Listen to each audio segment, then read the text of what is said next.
Minkä päällä lakukastike maistuu parhaalta? Ei voi tietää, ellei kokeile. Kouvolan lakritsi.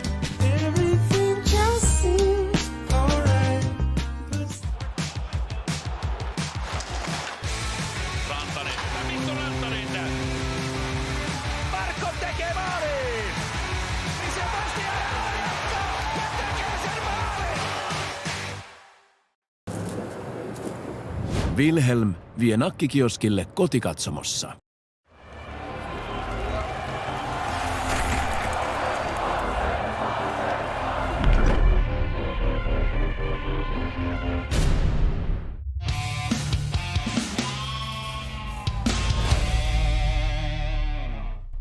Hello, everybody, and welcome to this presentation of the ECL Elite Division right here on NHL Gamer. My name is Doogie, joined as always by my broadcast partner, Sin. And Sin, we are back again. Another match day here in the ECL. Very excited to see how this one plays out, as last week we got to focus on some of our top clubs.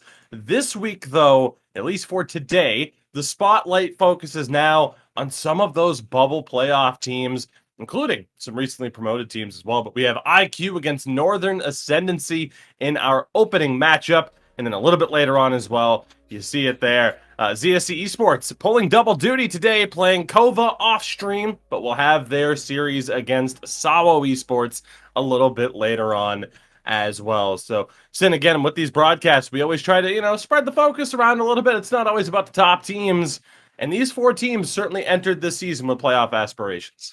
Yeah, absolutely. I mean, pretty much everyone who gets in here just, wants to gun for that top 8 slot. And unfortunately, not all of them can get there. So here's a good chance for some of these to sort of make up some ground. The only thing that's a little bit heartbreaking is they're all right now on kind of, more the outside looking in. And some of them are going to stay that way as well. There can be only so many places at the table here. So we'll see which ones really want to eat.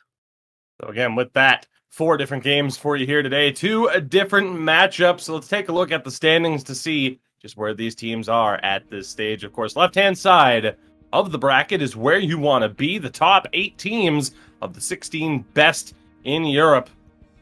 And Sin, ultimately, of course, right now on that left-hand side, no real surprises within the top 4. It's pretty much what we expected to see at this stage. Of course, FBK above hREDS right now due to the games played. But then on that left-hand side, again, right now you see a team like Goons, who we thought would probably be there, that Poggers would push for a spot, SAWO and Vesa Pompa. It is kind of lining up slightly as we expected, but again, on that right-hand side as well, YMCA, Northern Ascendancy, Yippee. I mean, there are some teams too where it's like, really didn't expect them to be where they'd be a third of the way through the season. So we said expect the unexpected with this season, and so far it's delivering. Yeah, and I'm still, incredibly surprised. Yippee is still on that right-hand side, still with a sub-500 record. It's looking like it's beyond just kind of a rough start right there. It looks like they really have some things to iron out as the season gets along, and they got to get a move on. But yeah, still a lot of games played, discrepancies. But yeah, you mentioned it, Poggers up there, bit more of a kind of surprised to see where they are in that standings. But again, the extra games played, Vesa Pompa with a tremendous win-loss ratio. And I mean, things are starting to really heat up now. As ZSC Esports, we saw them picking up a few wins. They're going to have a chance perhaps to add more against SAWO, who does currently find themselves in that playoff spot as well. It's just, it's tumultuous. It's moving around, so many different moving pieces, but we're going to get some more results here tonight, and we'll see how those standings shift. Again, a 30-game regular season, so pretty much every team at least at a third of the way through. With that, let's get into breaking down this matchup. We'll take a look at the team stats again. Kicking things off today, Northern Ascendancy, a playoff team last year as they take on IQ, who, of course, won automatic promotion last year. And Sin, when looking at the team stats, I mean, it doesn't paint the best picture for these two so far. I mean, again, the goals, the goal differential right now really speaking to the two team struggles at this stage.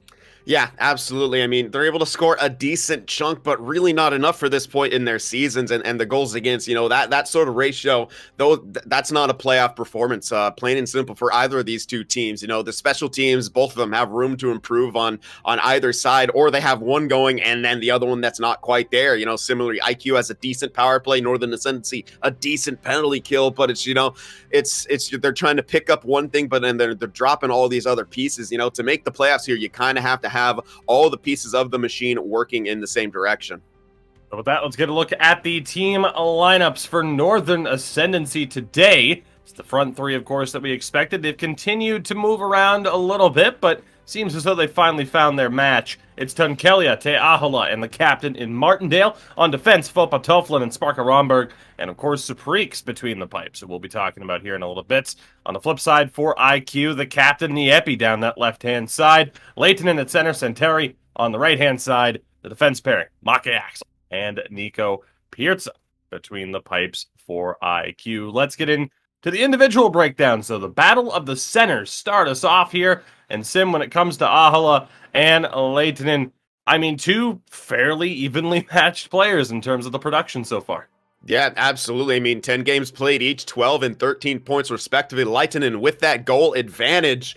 But, when it comes to the faceoffs, Te Ahola does have the 52.9% in the positives, while Leitonen so far has been struggling in the dot, boasting just a 41.9%. That's really going to have to improve. And, beyond that, I mean, it's when it comes down to those key faceoffs, that's something that you're going to need to win. But when you have that negative percentage, you are most likely losing the majority of those. So if he can sort of clean that up, maybe study some of the other centers that he's going to be taking, matching up against, that could benefit him down the stretch.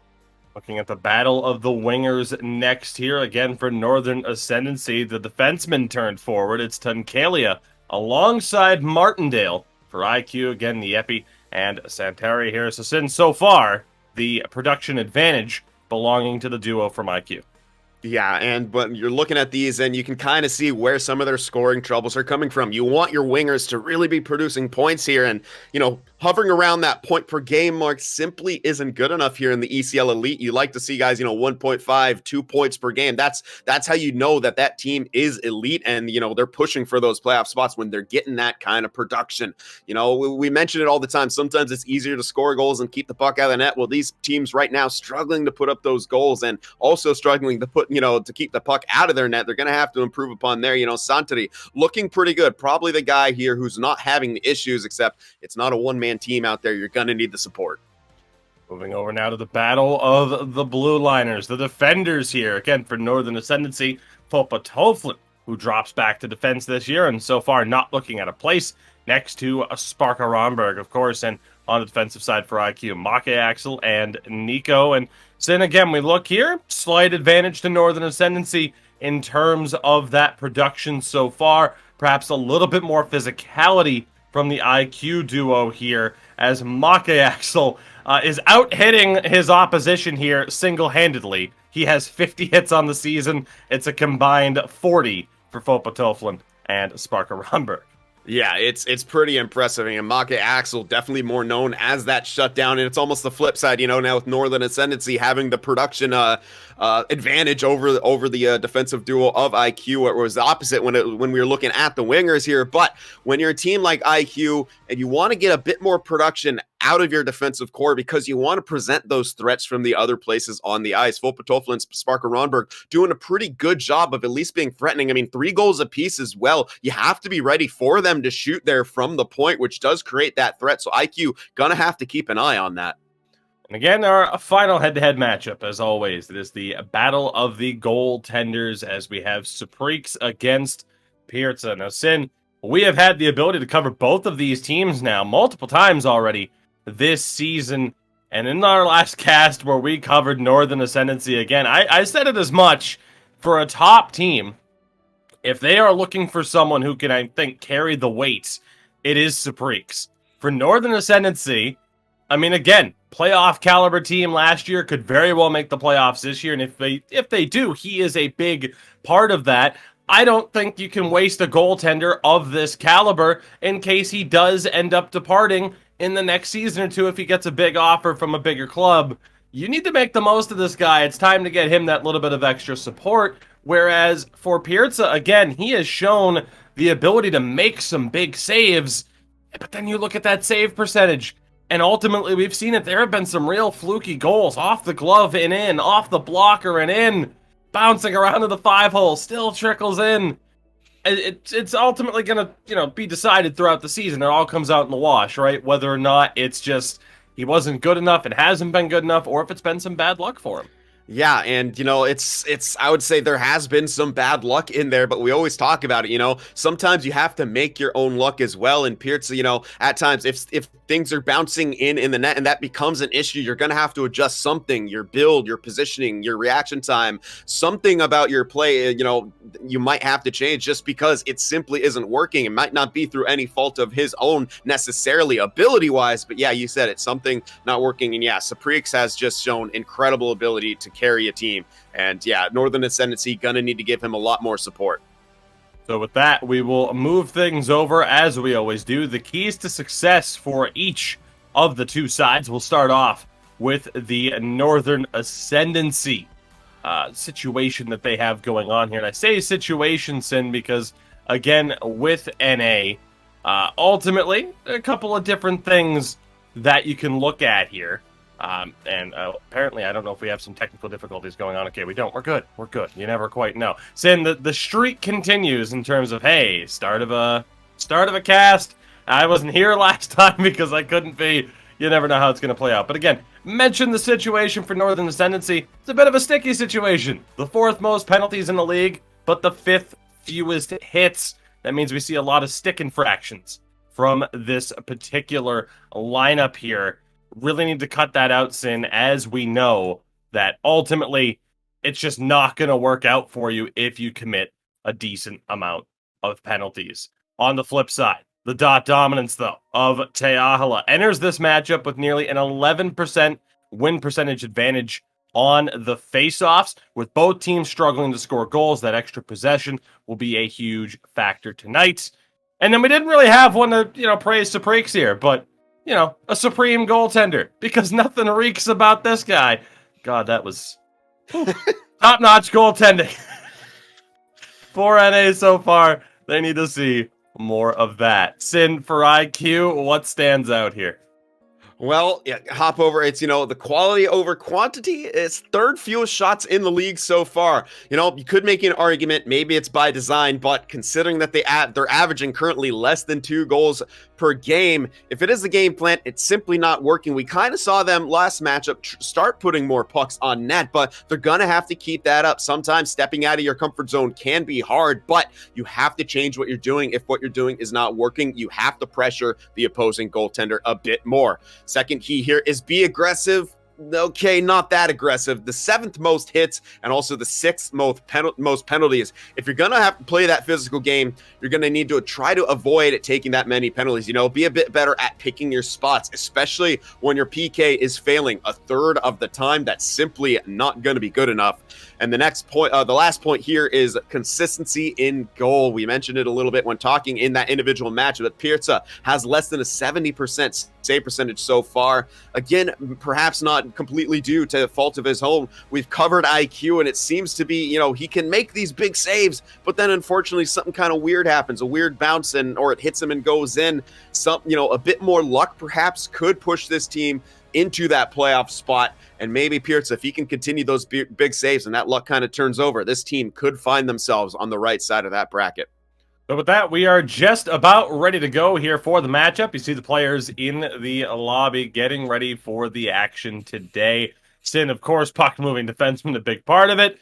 Oh, we do see the sniper on the right-hand side for Northern Ascendancy in Martindale. Not often seeing that. I mean, playmakers, 2 ways at center, that's okay, but we don't really see too many players, I feel like, rock the sniper build, unless your name's Hafe on Fairstaff.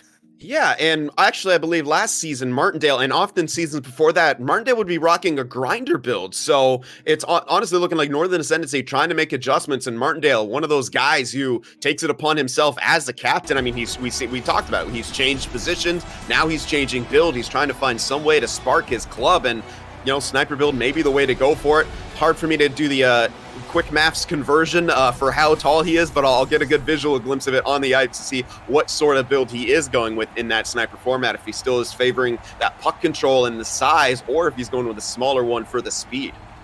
Here I thought he'd leave the spark to Romberg on the blue line, but maybe not. Sid, we're in fine form today. It's a Monday night.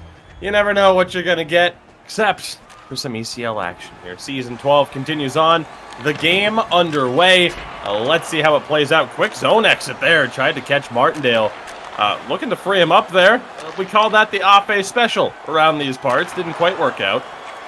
There again, IQ in the attacking zone, not able to make the most of it. You'll notice there, though, Santari, and on the flip side, Ahola for Northern Ascendancy, rocking the golden helmets as their team's leading scorer. That one thrown on by Tunkelia, so Pierce is able to make an early stop. Yeah, well, early on, I get the answer to my question. Martindale definitely favoring the speed, the little sniper build out there. You can see it, trying to slap pass, sneaking around Make Axel. It wasn't quite fooled by it, though. And a one-timer off the draw.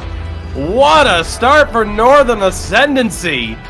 Sin out of nowhere. Pompa Toflin bombs one home. 2:21 in, and we have our opening goal. Yeah, I mean, just what a set play there by Northern Ascendancy to get that early marker. I mean, it was directly back. The pass initially, it was the winger stepping back who gets it, then sends it to him, goes opposite side. That's Pompa Toflin, and what a shot right there. Really no chance for Pirza. So a tremendous start to this one here for Northern Ascendancy. We talked about it, both teams averaging less than 2 goals for per game so far this season. You score just over 2 minutes into that. Certainly puts the odds in your favor to be able to up that goal scoring average. We'll see how IQ responds to a bit of a slow start. Bringing it into the attacking zone there was Niepi, not able to hold on to it. Northern Ascendancy again trying to get those quick breakouts down the other way. Held up at the line is Pompa Toflin. He'll drop it back. And Northern Ascendancy will regather. Martindale able to get the pass over. Again, another quick move. Shot on. Stopped by Pirza. See what IQ can do going the other way here. And so far, Sin completely stifled at the line. Big stretch pass to Martindale now. On his opposite wing. Tried to get the pass over. Of course, Martindale played there at the beginning of this season before swapping wings, and that awoken something within this Northern Ascendancy lineup. IQ has it in the attacking zone here. Around the back will find its way all the way to the point. Again, back down low. Shot on, deflection, bid. But Saprix is there, sent a bit of a sneakily dangerous chance.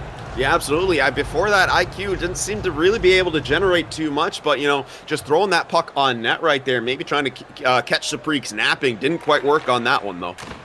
Again, off the set play here on the draw. A couple of passes for Niepi don't go through. One-timer's blocked. Martindale slowing up a little bit. Self-sauce to generate some speed. He has it down low in the corner. Kicks it back to the point. D to D, shot on. Good block in front there by Nico. Neutralizes the chance. IQ just not quite on form right now with this breakout. They try the quick out. Absolutely crushes Tunkelia there. Poked out of the zone. Northern Ascendancy back in possession as we hit the midway point of the first. And the move over the line just couldn't quite time that one. Yeah, it was a good move. It would have created some space, though, but it's hard on your two other forwards there to time, themselves getting over that line with the puck there as that between the legs move. It does take, that puck back out of the zone, even if you had gained it at one point. But, I just got to shout out Martindale. I mean, looking a lot more dangerous with that build, it's the speed level. It's really creating another threat that Northern Ascendancy. Then even in the zone, look at them again looking for slap passes now. It's Northern Ascendancy have found something that they want to try to exploit and a confidence level that they really haven't had before this time, and trying to make it work here against IQ. Much better job there by IQ to shut them down at the blue line, though. Down low, wraparound bid. Saprix is there. Stein Leitinen on the opportunity. Yeah, and Saprix just doing what he does best, just being there for that first save. And Northern Ascendancy so far, a good job of not allowing those second, third opportunities from happening. Off the draw, IQ not able to hold on to possession here. Again, another big stretch pass, just mistimed at the line. And Northern Ascendancy scoring 2 minutes and 21 seconds, I believe it was, into this game. The one-timer from Vesa Pompa, his 4th goal of the season. Already for the former forward. Big stretch pass here, though, and the Epi's on the off wing. Draws a call as well, so the power play coming up for IQ if they need it. Wraparound bid again, shut down. So, Sid, I mean, we talked about it in the pre-game here. I mean, IQ, 4th best power play in the league. If they can stop taking so many penalties, really, that's a key for both teams. If they can stop taking so many penalties, the power plays have proven, I mean, well, for IQ to be dangerous, but for Northern Ascendancy, hey, it would be nice to get a bit of practice instead of being on the kill consistently. Yeah, absolutely, and that's even more impressive considering that IQ, haven't been winning a ton of face-offs. Is already through this game, it was like 4 or 5-1 last time we checked, and here's Northern Ascendancy on the counterattack, shorthanded. Again, Poggers proven to be dangerous, just holding it down low. Excellent penalty killing here from the defenseman, finally fished out by Santari, looking to lead it back down the other way. So the Epi holds up at the line, IQ back in the attacking zone, but not for long. That pass off the mark goes all the way back down the other way. One more chance here to gain the offensive zone before we're back to 5-on-5. Work down low, back in front. Supreeks is there. Not sure if Santari even got a piece of it, but Sin, that was fantastic penalty killing work from Northern Ascendancy. Yeah, and you can see some of the danger presented with what IQ want to do. The unfortunate part is errant passes, lost faceoffs prevented them from getting multiple looks. And another opportunity there just doesn't go. See what NA can do. Back down the other way. Supreeks making a couple of big stops. Shot deflects. Open man. Big kick save there by Pirza. Don't overlook that stop. We got the final minute of play here just about. That one sauced on goal. Supreeks able to make the save. Yeah, a little dangerous right there, perhaps looking to kind of sauce that around the net, but if Supreeks perhaps wasn't paying attention, that actually could have snuck in, but he's right there on his game, able to keep that out. Another face-off, really, I was just going to say no problem maybe getting the face-off because EASHL has done such a good job there, but it was IQ winning that. The unfortunate animation right there as Make Axel was trying to slap it on net would lead to a neutral zone draw. Okay, Axel as well, the lone skater without a goal so far this season for IQ. So, one of the few, if not the only one, that had elite experience heading into this season. So, that'll be a little bit frustrating for him, but I'm sure he'll open up the bank account eventually as that one taken away and cleared out. That brings us to the end of the first period. An early goal was the only one that we saw. Yeah, and as that period wore on, I mean, Leighton did do a much better job in that data. He won about 3 or 4 in a row, and that would have been good because some of those were probably a little bit on that power play there. But you could see we're getting another look at that goal scored by Northern Ascendancy. As I mean, that's so tough for people to try to block that as you're just trying to move off that face-off, and the shot comes so quickly that it's hard to get in position for it, and that's why teams go for that, those set plays off the draw. There's so many different one-time looks. They opt for the defenseman look right there, and again, Pirza, just not a whole lot he can do. He's got a position for the far side opportunity, but they go for back to that opposite side, catching him sliding, and that's what led to that 1-goal marker. But second period here, we'll see if IQ can battle their way back. It is only a 1-goal game here. They have the puck in their own zone. Again, had some breakout troubles throughout that first period. See if they can get those zone entries a little bit more consistently. They able to gain the blue line on this one. Again, trying to throw it in front, those passes in from essentially the corner, trying to sneak it in front. Talk about these teams already kind of showing their hand in terms of what they're looking for. High quality chances if they do go through, though. Yeah, absolutely. But if they don't go through, what's your backup plan? We talked about IQ not generating a ton of shots, so they got a few in that first period though. So not to say that they're not falling back on that, but maybe you'd like to see that a few more different looks, not just either throw the puck on net or high quality chances. Maybe look for those B opportunities as well. There's a shot on, rings off the pipe. Interesting there. Watch your angles if you're Supreeks. Northern Ascendancy, though, good chance here. The pass just off the mark. Quickly dish back, and again, down low. Shot on! Pirza was caught moving, but he's able to make the stop. Maybe helped out a little bit there by Leighton in front. Yeah, I'm not too sure if that was animation that led him out of the way or a slight bit of overcommitment. Either way, the right side, his blocker side, was, wide open there. Fortunate for him, that one didn't squeak through. Good shot block. See again what IQ are able to do on this breakout. Good bank off the boards, and the Epi with speed quickly fended off, though. Martindale trying to get something going there down that left-hand side of your screen, unable to do so. This puck dumped in off of what could be an errant pass, and Northern Ascendancy right now willing to just drop back into the trap and trade chance for chance rather than put on the pressure, which, hey, you have the goal. Why not? But is a one-goal lead going to be enough as the stretch pass to Dunkelia is off the mark? Go all the way down, no icing called, so we play on. Again, IQ having to deal with a lot of traffic between the lines here. Northern Ascendancy back in control. And this time to the line once more. Yeah, perhaps trying to hit headman Martindale there instead of Te'ahil, who did get the pickup, tried to feed it in front, but nonetheless led to an offside. But IQ struggling at times with these errant passes, and that's sort of been the case for them all season, especially in the neutral zone. But the good face-off play right there, even better defensive skill stick. However, they still got the puck in the zone. Yep, being able to recover it. Throws one on, scores! Deflected in front. Santari's there. Of all the chances to go in, Sin, turns out good things can happen when you put the puck on goal. Yep, absolutely, especially if you have a body in front. That time it's Santari who gets his stick on it, goes up top, and I think rings off the post as he then finds himself within the net and stuck under the crossbar there. Always love to see that. But yeah, I love the shot from Niepi there. Not even the point guy, just kind of winding up and putting that on. I wonder if Santari called for that, said, hey, I'm in front, put that puck on net. It benefits them. It works out. This game is tied midway through the second. We mentioned it for Northern Ascendancy. I guess the commentator's curse continues on. Is one goal enough? Turns out it's not. Let's see what they can do getting back in on the attack. Patelfin very aggressive. Dunkelia has no problem covering him, though. Again, as a former defender. IQ able to maintain possession here. This one down low. Loose puck recovered. And an errant pass from Northern Ascendancy here on the back foot. IQ with a decent opportunity. Big hit there at center ice. Again, NA having trouble timing it at the line right now. And there you go, Sid. Another offside. Yeah, that one seemed to me almost... that was more unforced than some of the other ones. That would have been Dunkelia kind of getting in early. And Martindale, it was pretty clear he would skate that over. Just some jumping happening. So maybe Northern Ascendancy a bit nervous right now that IQ has fought their way back. They are in the attacking zone here, though.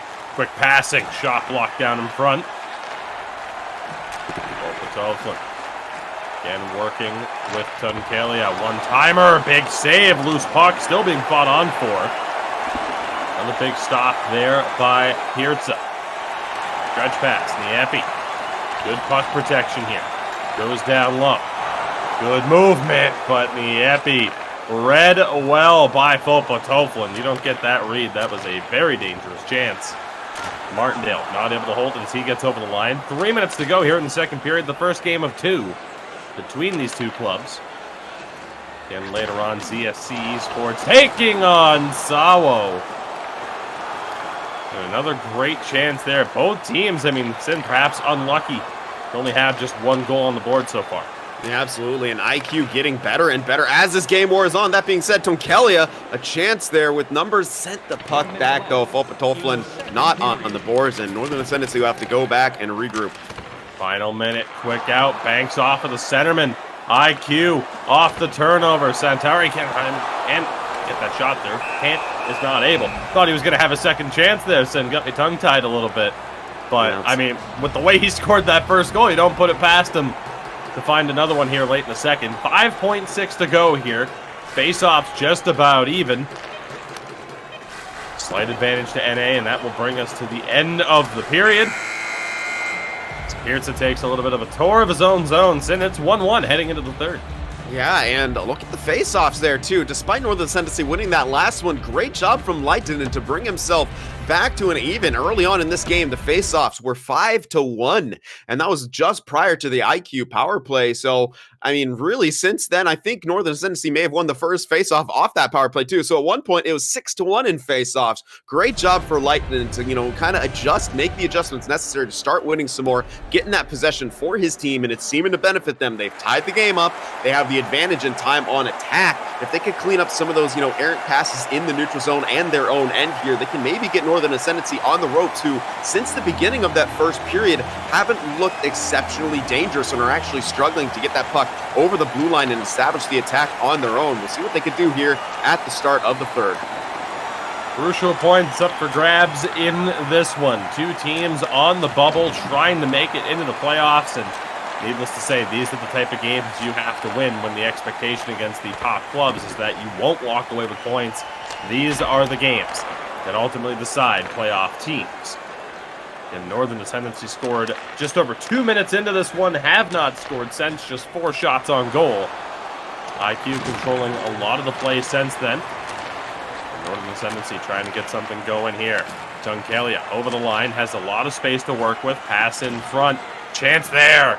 Dahala tried to just tuck it in on the inside of the post there, hit the side of the net. Leitinen having to weave a little bit, another offside calls in. Decent amount of offsides in this one compared to what we normally see as well.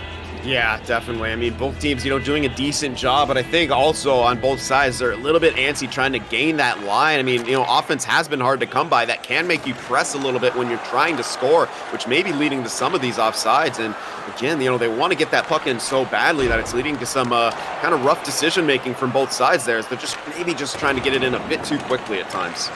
Trying something different with the dump and chase. Read excellently by Nico. He gains the line down the other way. Nieppe in the corner.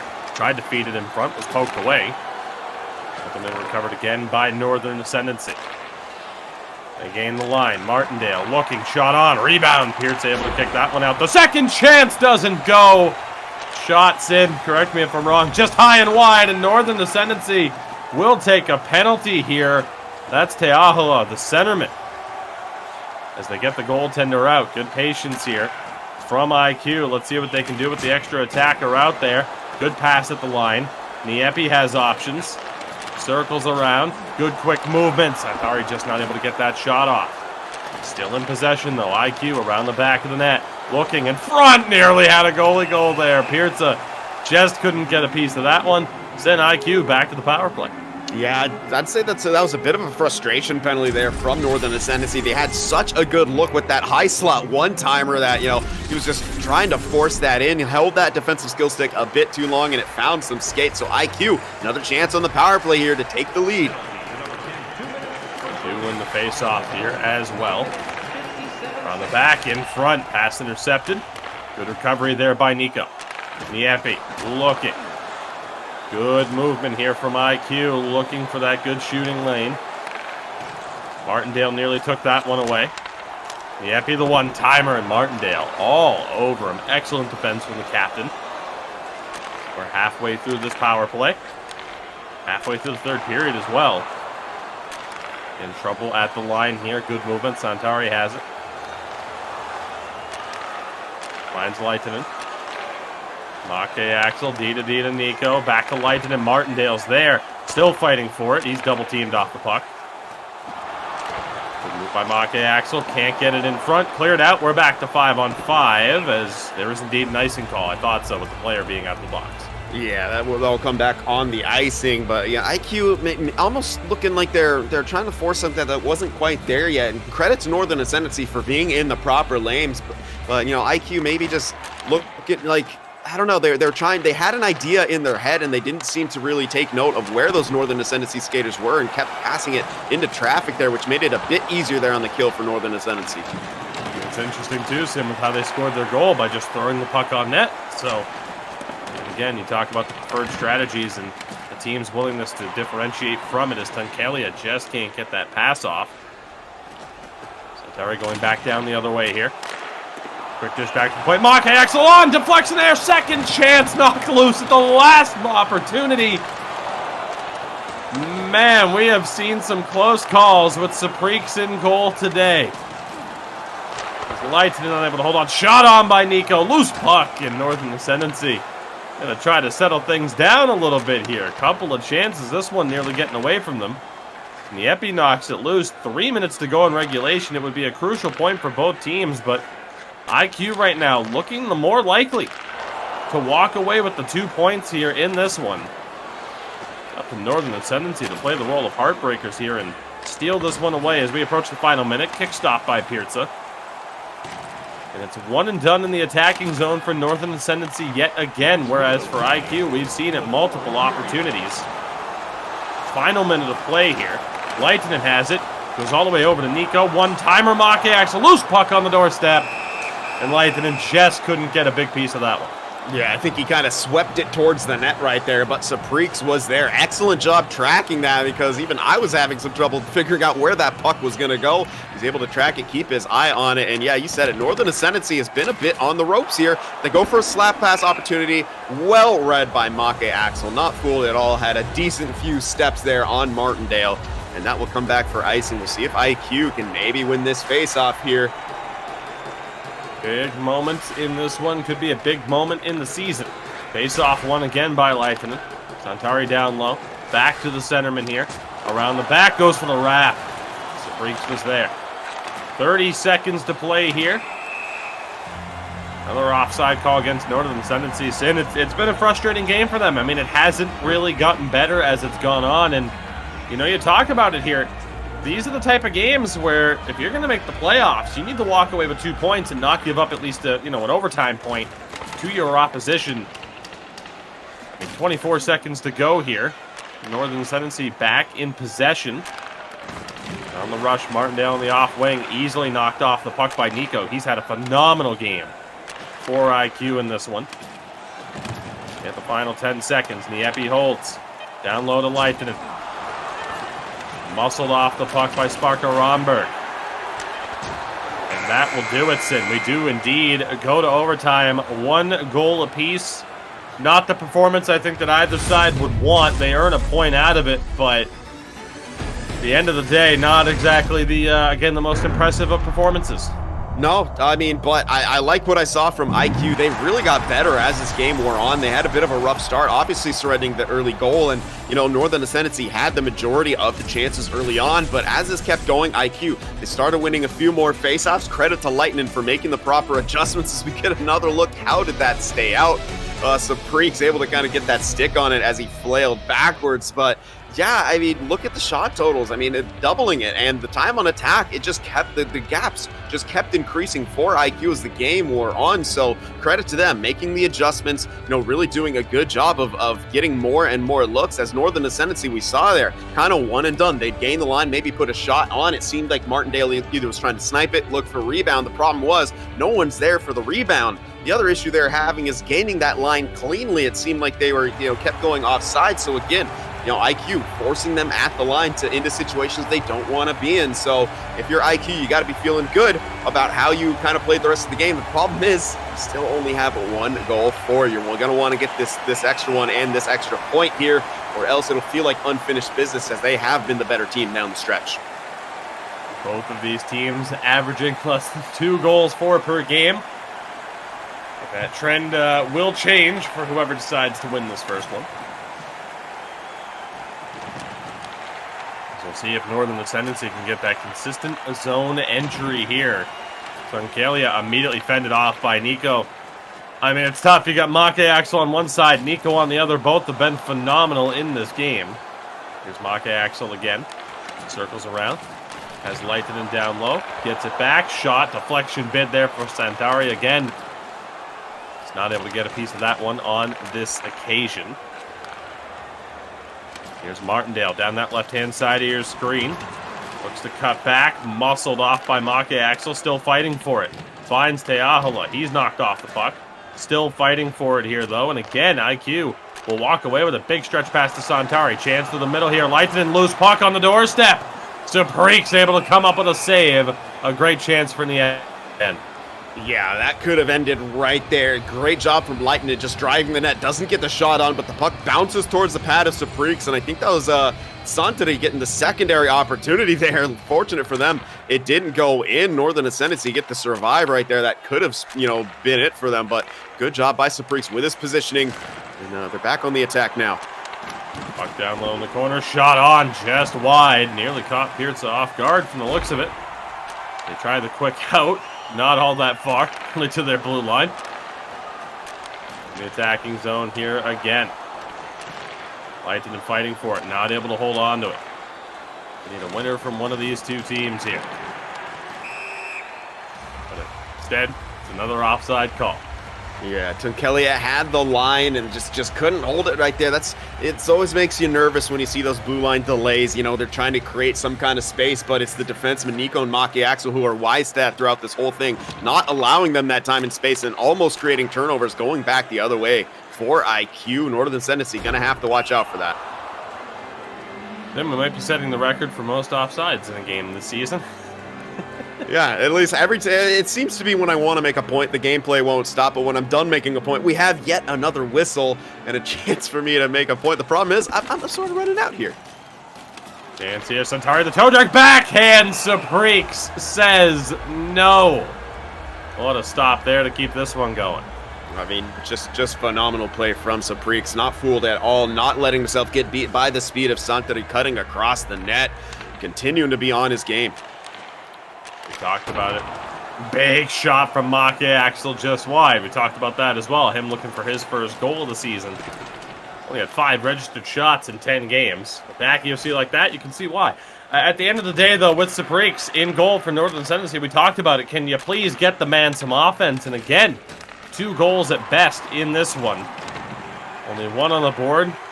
Again, 2.5 minutes in. They haven't scored since.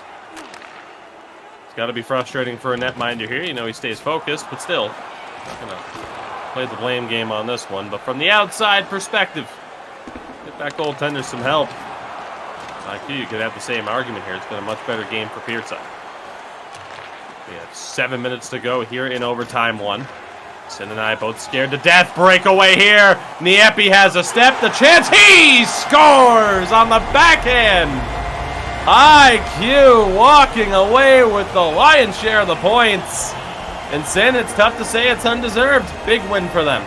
Yeah, they just kept looking better, and Northern Ascendancy just kept looking shaky right there. A bit of a self-inflicted wound, a turnover as they tried to enter the zone. Credit to IQ for continuing to force those as the game went on, though, but just too many horizontal passes right there as they're trying to gain the zone. It creates a turnover. Niepi jumps on it, pounces on it, you could say, and he was ready for it. Self-sauce to create the space in all alone on Sapreeks. Sapreeks, as good as he is, eventually, you know, he's going to allow one in, and a one-on-one opportunity does just that. IQ come away with the victory. Yes, Northern Ascendancy gets that point, but just after that, you know, kind of first period, there wasn't a whole lot of positives for Northern Ascendancy looking on in that game. They really got to clean up their zone entries so many times. They sort of stopped their momentum before it even got going there, and IQ, as I said, kept looking better as it wore on. They get rewarded with the W there. Great job from Niepi in that overtime. We'll see if Northern Ascendancy can make, you know, the sort of adjustments necessary as we're going to get another look here. Look, they get crossed up. It was, I think it was Te Ahola and the defenseman getting crossed up on the blue line, which created sort of the delay, and then the turnover happened on the next pass. Niepi, you know, almost waiting for it, jumped on it. That's just a rough way to end if you're Northern Ascendancy, but sort of symptomatic of how they played that game and you know, their struggle is getting the zone. All I can say, Sin, is on the hottest day of the year here, I thank the teams for not going to 5 overtimes. Very much appreciated. That was the point I was about to make, as who knows how long we might be here, but thankfully, not all that long was the answer. We have a winner in that one as Niepi, the captain, leads by example. Sin, as we do, we have a lot to talk about to set up the second game here, but of course, as always, we want to get you a quick word from one of our lovely sponsors. We'll be back in just a second. Wilhelm vie nakkikioskille kotikatsomossa.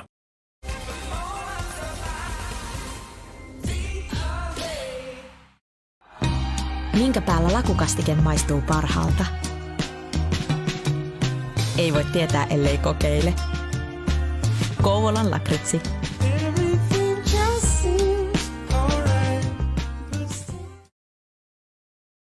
I think I speak for us all in saying that I feel a bit awkward after that. Shout out to Kovalan, Alacrity, of course, via play, and our lovely sponsors in Wilhelm. Sin, I mean, I think we can both say as Americans, commercials just hit differently. Yeah, I got it. The European game is strong. Yeah. That's what else can you say about that? I don't even like licorice, and I'm tempted to get some. But yeah, it's excellent advertising, of course, and we thank all of our sponsors once again for helping make this ECL season possible. But I'm excited for the second game. Can Northern Ascendancy make the adjustments necessary to sort of work their way back in? Started so strong and then fizzled out quickly. A lot of different things for us to try, Sin, if we make our way over to that side of the pond. Kenu. Anyway, regardless, we move on.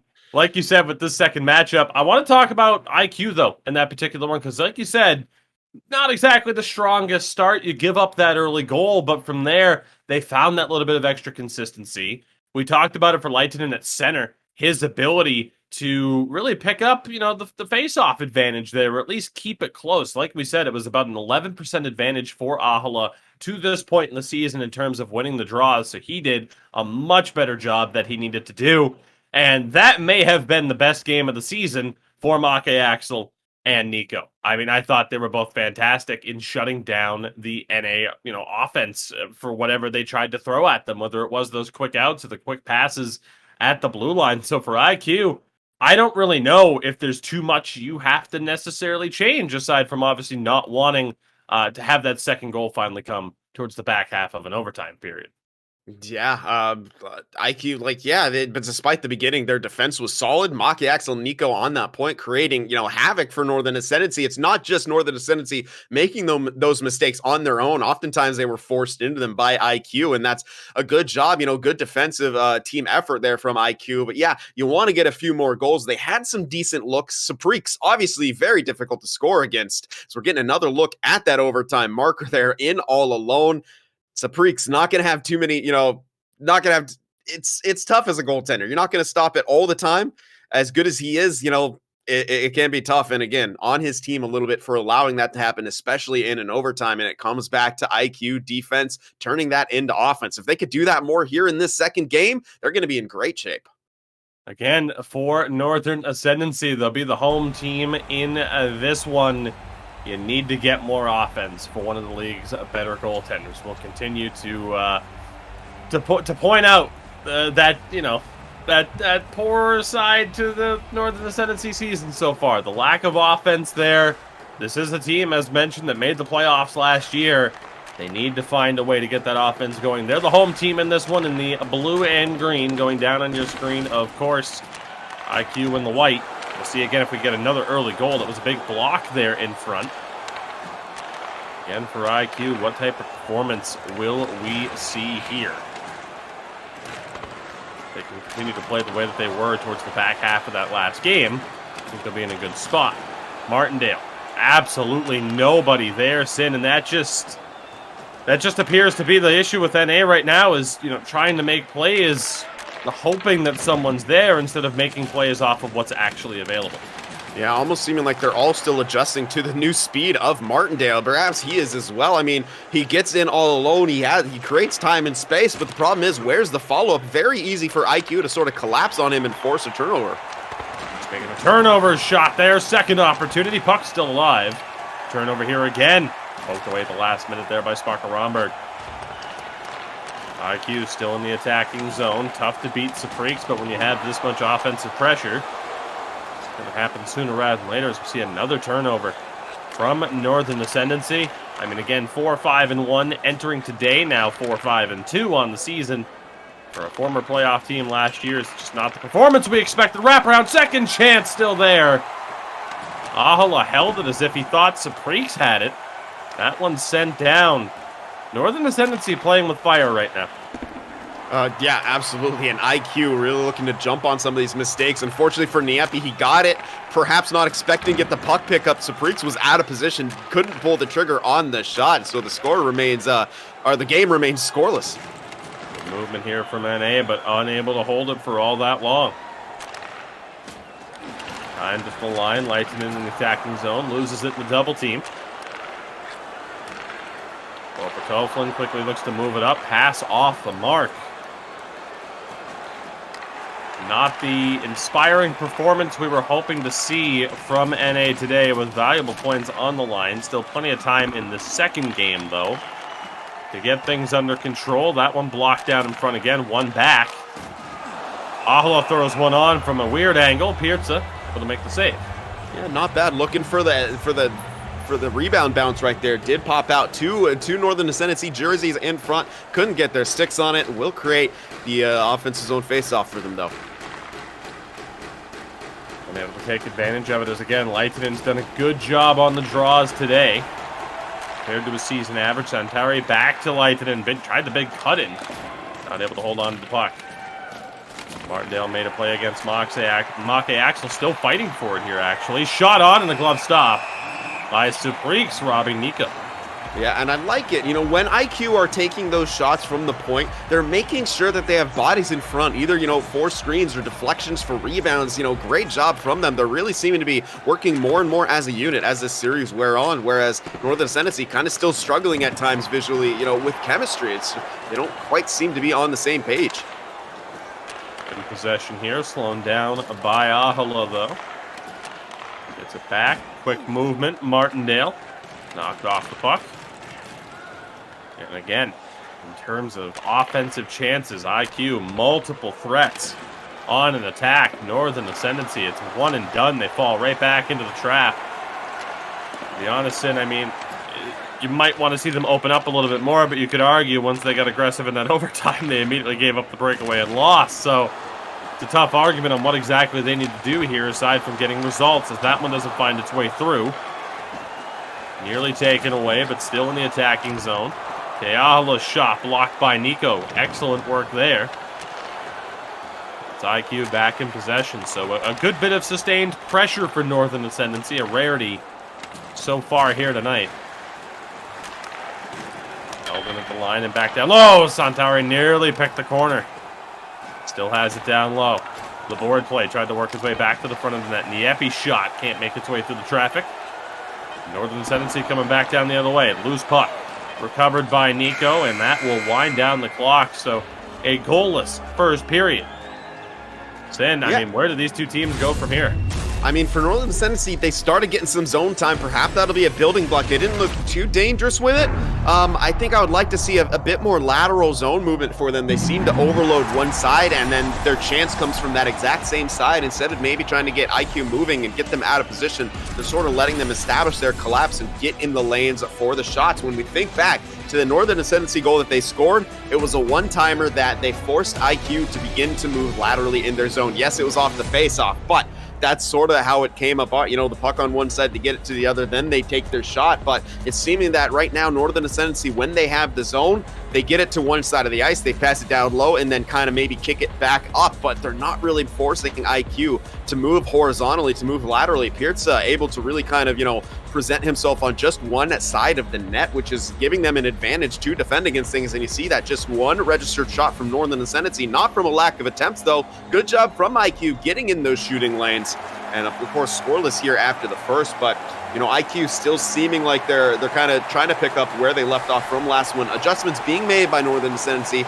We'll see if they can make a few more here, start getting some better quality chances, and put that puck in the net. Period underway, picking up right where we left off with another offside. Not to throw shade at the two teams, but hey, you gotta call it as you sees it. See what happens here. Moving forward, looking for our opening goal of this contest. Nearly had it there. Santori still fighting for it down low in the double team pressure. Good job by Leitonen. Santori tried the odd angle. Not able to shovel that one home, and again a turnover from Northern Ascendancy. Not to sound like a broken record at this stage, but it's just the performance that we've seen from them today. A turnover here by IQ. Let's see what NA can do going back down the other way. Martindale fends off the pressure. Has a chance. Tried the snipe. Pierce is there. Rebound was dangerous there for a moment. Sin perhaps understated here. I mean, NA, big part of their struggles. The improved defensive performance, though, is a team that we've seen from IQ, as they miss time in here at the line. Yeah, and you know, I like the idea from Martindale there. You know, use kind of Tonkelia as bait to take that shot, but yeah, it's still again Pearson hasn't seemed to be fooled yet, and you know, once again Leitinen struggling early on in the face-off dot. They win one here and gain some traction in the offensive zone. A wraparound bid from Leitinen doesn't find its way through. Tonkelia nowhere to go. Martindale helping out on the off wing. They have it now. Sparka Ronberg stepping in. Not able to hold on to it through the pressure. Big stretch pass finds its way to Leitinen, but again, immediately met with pressure. Tonkelia finds Martindale, looking, loose puck. Not able to hold on to it.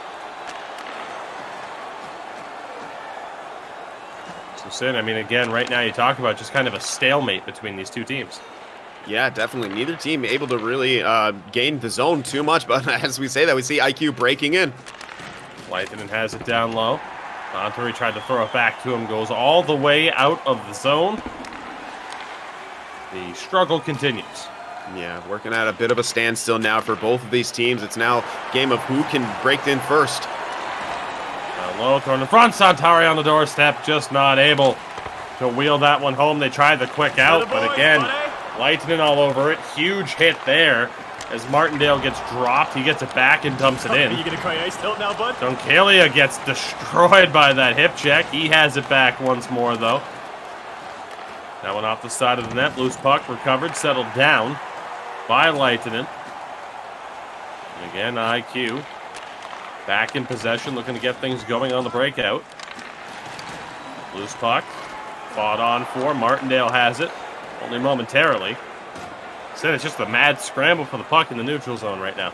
Yeah, seeming to be bouncing all over the place. Neither team able to get a handle on it for too long here as we see another errant pass all the way back into the zone, and the stalemate just continues. At this point, what team will be able to sort of get in the zone? It's not even about, you know, getting a goal at this point. It's how do you get into the zone and how do you even establish an attack? Is neither team really giving an inch in that regard.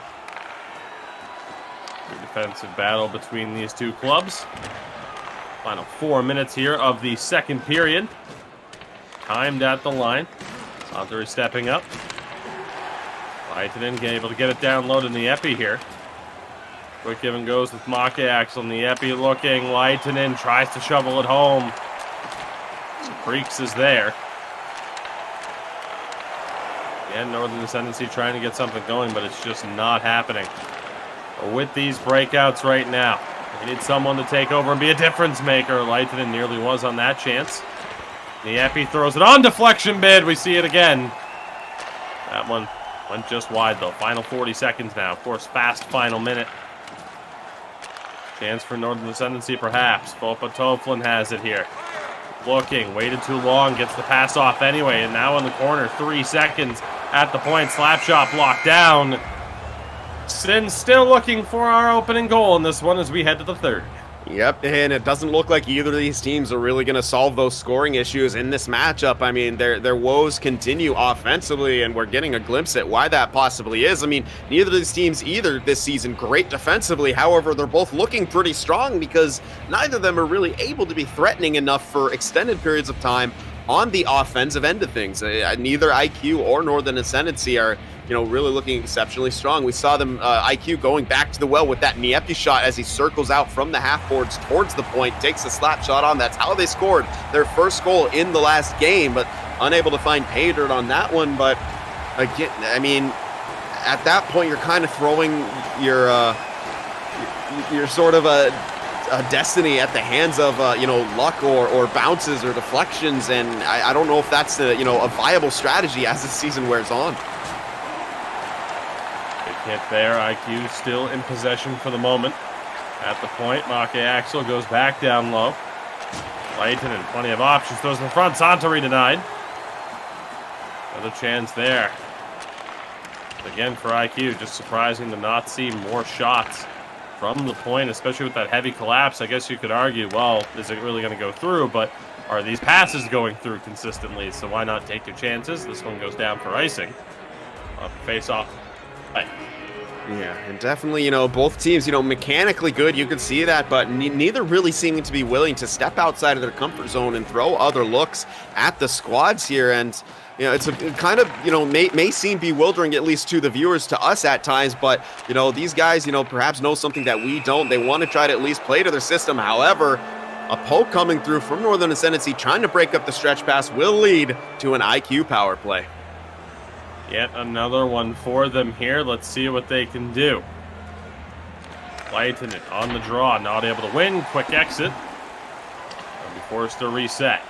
Again, IQ. The second worst power play, the fourth best power play in the league. It was Northern Ascendancy with that second worst power play. So it was one of the big things we were looking at here was IQ. Can they make the most of the power play? And so far, here tonight, they haven't. Got a good chance here now to get this game's first goal. Good movement in front, nearly shoveled home. Leithenen's pass back to Nieppe doesn't go. Captain has it here along the half wall, tries to go back down low, bumped off by Martindale and cleared. At least out to center ice. One more chance before we go back to 5-on-5. Nieppe on the off wing. Leitenen has it, tried the short side, nearly caught Saprik. So a couple of decent looks.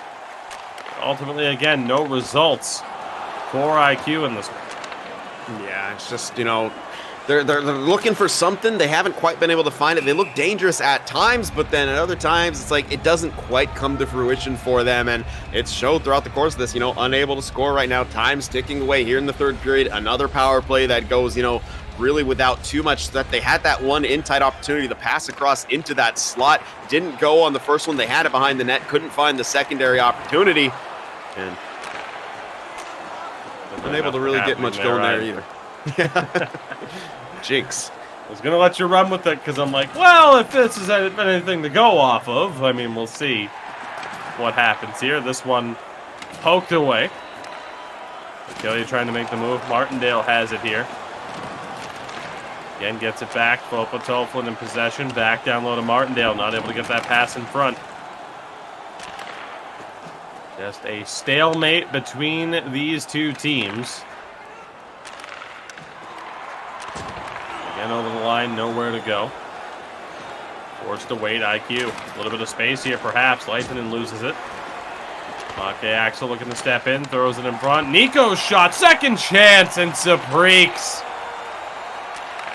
And that's the issue. Even if you do solve the defense the other way, you still got to solve a fantastic goalie down the other way. I will continue to hit upon this point. Shot scores! There we go. If you're Northern Ascendancy, get some offense. If you're IQ, throw some pucks on goal. That's the second time Santari has deflected one home. So then we finally have a difference maker, perhaps. Yeah, and it's IQ coming with it this time, the first one of the game, but they found that shooting lane. They got the deflection. That's probably how you're going to be able to score there. As we harken back to that, the series of saves he made, he was way out of his crease, farther out than you really ever see goalies here, especially in the ECL, but it worked for him. Cut off the angles, didn't allow IQ to score. However, they do get another shot in from near the point. They get the deflection on. If it works, work it, and they went back to the well on that one. 1-0 for IQ, and Northern Ascendancy still sitting back, maybe now just trying to pressure the puck there. They get it. We'll see if they can counterattack. I'm telling you, with space, tried to pass it over, just way too obvious. The defense makes the stop. Sparker Romberg has it poked away. Here's Nieppe, had a similar chance in overtime, but that time the defense was able to catch him. 4.5 minutes here for Northern Ascendancy. Again, a team averaging less than 2 goals for per game. 1 goal in the last one. So far, held off the score sheet. They can't hold the line, and they missed time of coming back the other way. Said I don't really know what to say about their performance at this point. I mean, I really did think we'd see a bit more offensive consistency from them in this one, and not so much.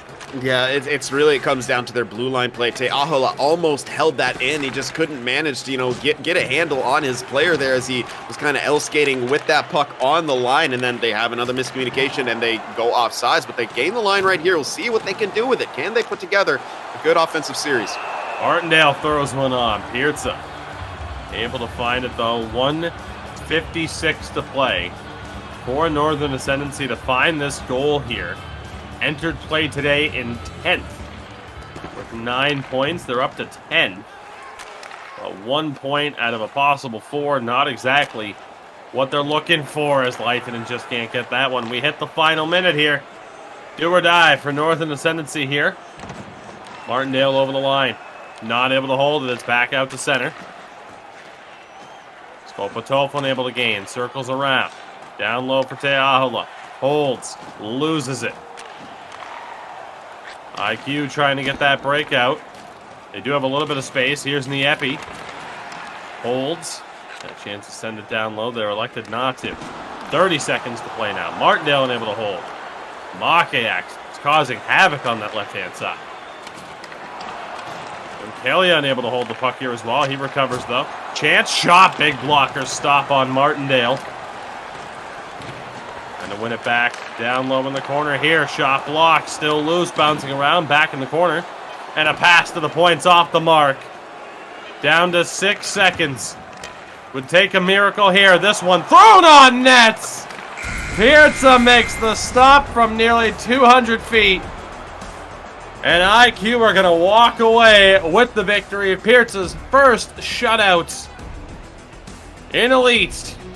IQ walking away, Sin, with 4 points. It wasn't easy, but they got it done. Yeah, I mean, it seemed at time to come, not, as you said, not as easy, maybe a bit of a struggle at time. That being said, though, Northern Ascendancy not doing, I'd say, enough with the offensive time that they did get. Credit to Make, Axel, Nico, and of course the forward front three for creating havoc on the blue line. Northern Ascendancy just couldn't get any momentum or any consistency breaking that puck into the zone. So at that point, how are you gonna, get your offense going? And with that smaller build from Martindale, after the few attempts that we saw of those long stretch passes, they almost abandoned that idea completely because, well, Make Axel seemed to always be ready for it, always in position. If you're Martindale, I mean, that's a rough kind of, trial, if you will, with that newer build, to have to go up against someone like Make Axel, who's just so defensive minded, so good, so physical. He'll body you off that puck with that smaller build. They weren't able to gain any traction here. And look at, the majority, actually I could say, only 3 goals scored for IQ, the majority of which were slap shots and deflections. It's almost the exact same kind of style right there, except that time it would have been, oh no, it was Niepi, I think. Yeah, 62, taking the shot from the point both times, deflected by Santeri, and that ends up being the game winner here in the second one, and IQ walk away with the 4 points. I mean, Sin, at the end of the day, I think for both of these teams, it goes without saying, they have to figure out these offensive issues, because if this is the standard, even if you make the playoffs against one of those lower seeds, I mean, that's your season right there.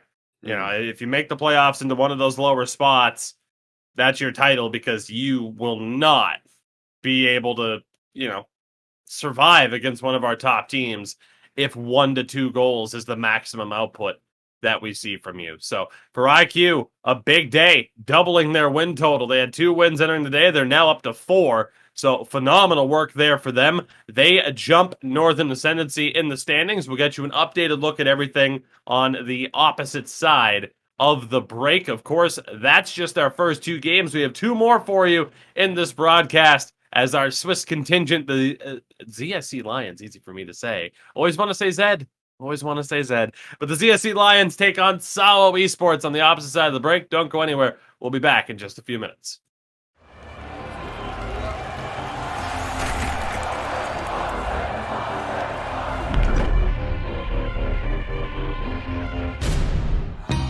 Minkä päällä lakukastike maistuu parhaalta? Ei voi tietää, ellei kokeile. Kouvolan lakritsi.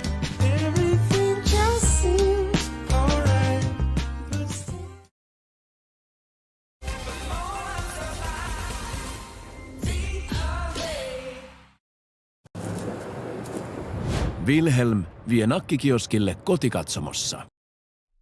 Well, Sin, they sure know how to sell some licorice. We are back, everybody. We thank you very much for joining us here. Again, another ECL Elite Division match day. Our first 2 games are in the books, and we move on to our second series here tonight. We'll get right into the action here to bring those games to you as fast as we possibly can. Although I do believe we have a quick look at the latest results and perhaps the updated standings as well. As again, you see there, of course, IQ pulling off the double over Northern Ascendancy. But for ZSC Esports, this is the big story. They head into this game after picking up just 1 point against Kova, who were towards the bottom half of the standings here entering play today. So not the best run of form against ZSC, finishing those games in the middle of while we were covering the IQ series there as well. So sets the stage for an interesting one. Of course, SAWO as well, who we're about to see in action. A big 7-3 win over FBK recently as well. So both teams entering this matchup in a very interesting scenario.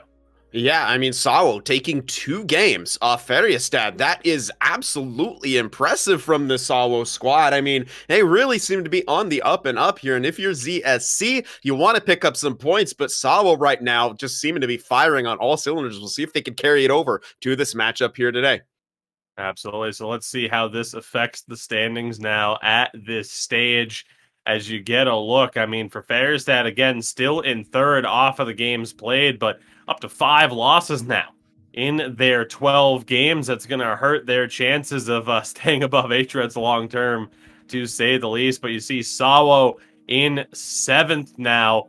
Our lovely panel of experts said, "Hey, SAWO, keep an eye on them. They could make they could make the playoffs this season." And right now, I mean, hey, they're in a good spot. 12 games out of 30 played, but there you see there on the flip side, I mean, you have Kova now up to 12th off of those results, but for ZSC, of course, recently promoted from the Pro Division last season. If the season were to end today with these standings, they would find themselves in a relegation battle, so not quite where they would want to be. With that, let's get into the breakdowns here. We'll take a look at the 2 teams head-to-head here, the team stats that we have.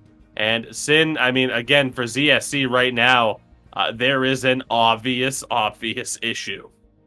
Yeah, it's the goals against. Yeah, you had to go up against some tough teams who absolutely poured it on. That being said, that's part of the elite. You know, you have to be able to make the adjustments. You're gonna have to find a way to get better here. So what you can do at this point is, some of those were blowout victories, as we saw. You can kind of ignore that stat if you're them and just try to focus on the task in front of you, which is, SAWO Esports. But that is not an easy task, because you can see their differential much better. 31 goals for, 33 against, beating ZSC Esports in both of those categories with not too bad of special teams either. That being said, ZSC does have that 33% power play that has been clicking for them so far. Absolutely. With that, let's get a look here at the lineups in this one. For ZSC, it is Ali on the left-hand side. I think a change there. Not sure if Timotei was still approved or scheduled for the lineup there, but it will be Ali on the left-hand side. We'll try to clarify that for sure, who will be on the left-hand side. The captain in original Snus leading the way up the middle. Freeman on the right, the defense. And indeed, we have it confirmed. There you see it. Timotei is in over Ali. All right, so when one thing is wrong, it's like, okay, which one's actually wrong here? So Timotei is in, the defense, Tony and Haldeem, and of course it's Chich between the pipes. And on the right-hand side there for SAWO, Wiegelson, Chrysutus, and EA Bunka on defense. Talon Mies and the captain, Mr. Nipsely, Roysto between the pipes here in this one. Sin, let's go to those battle of the centers, the individual matchups as we have here. Snus against Chrysutus, which is one of my new favorite head-to-head matchups that we have in all of the elite. I mean, both guys at least a point per game pace. I mean, it's tough to blame some of the issues on these two centers. Yeah, absolutely. I mean, Snus actually leading his team in points with 10 right there. Also, however, leading his team in penalty minutes. So something he's going to have to clean up here. And when it comes to that face-off battle, which we always have to touch on, pretty similar. Both sub 50%, 48.2 for Snus and 46.6 for Chrysutus. But, really, this matchup's going to come down to those key draws and who's able to gain the possession in the right areas for their squads. With that, we'll take a look at the battle of the wingers here. Of course, confirmed. Timotei is in alongside Freeman. On the flip side, Wiegelson and EA Bunka. And I mean, Sin, drastic difference in the performance here and the production between these four. Yeah, and that is kind of, those playoff hopefuls versus those who are maybe like ZSC trying to just stay out of the relegation position. If they want to get higher in the standings, they're going to need some more production. We've seen Freeman at times be really a game changer and finding themselves in these terrific positions, but the rest of the team going to have to get on that same level and, really be game changers of their own, because you look at, Wiegelson and EA Bunka, massive point totals, and, the differential's absolutely huge. I mean, more assists for Wiegelson than Freeman or Timotei has in points. Interesting point there, to say the least. And of course, on the blue line, Tony and Haldim for the Swiss contingent that we have here. Talonmies and Nipsely for SAWO. And again, Sin, the advantage in terms of production here goes to SAWO. Yeah, but I got to say, I love what Tony's done. 5 goals. That actually ties him across the ECL elite amongst defensemen for goal totals, and it's not often you see a guy with more goals than assists on the point, but Tony has that, so a huge threat on the back end there in Tony. So SAWO Esports going to have to keep an eye on him sneaking into those scoring positions and, really make sure. So Mr. Nipsley and Talon Mees, while they do have decent production, really going to have to be on their game defensively as well. And looking at the goaltenders here to round things out for a ZSC, it is Chich, and on the flip side, Roysto. Of course, as you can see, a former depth option for Havu. And Sin, at this stage, I mean, neither goaltender, I'd say, with the numbers that they're looking for, a good opportunity for both here today.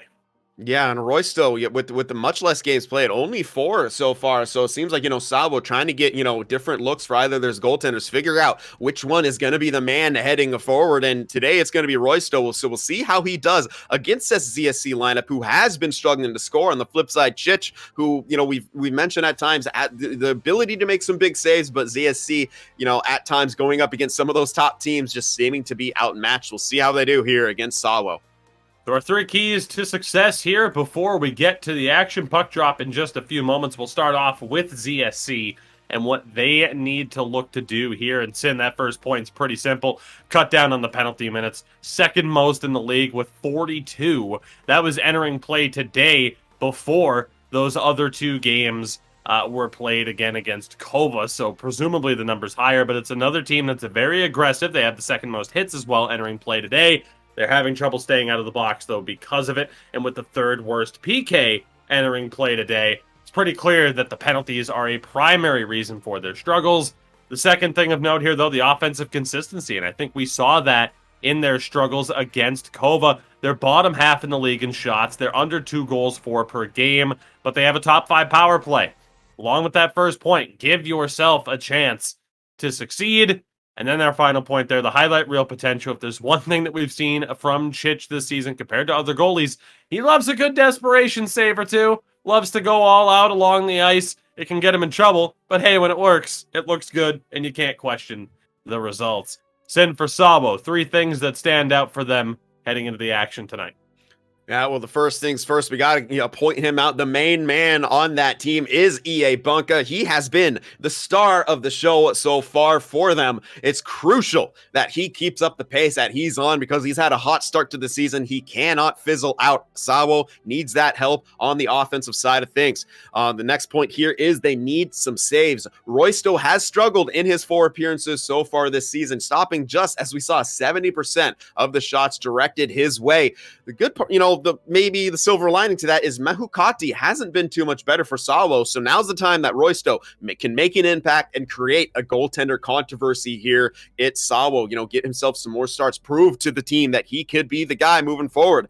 The last point here is painfully average. SAWO, 31 goals for, 33 against. While that looks good when you're going up against a team like ZSC Esports, it doesn't look good if you're trying to make the playoffs. The 7th best power play as well, the 9th best PK. It's, low hits, low penalty minutes, a decent amount of shots per game, but it's kind of tough to see what this team's identity is, and maybe they're going to need to kind of sort that out as the season goes on, especially if they want, to make the playoffs. I'm not too sure if this pace is good enough, so time to pick up some points here against ZSC.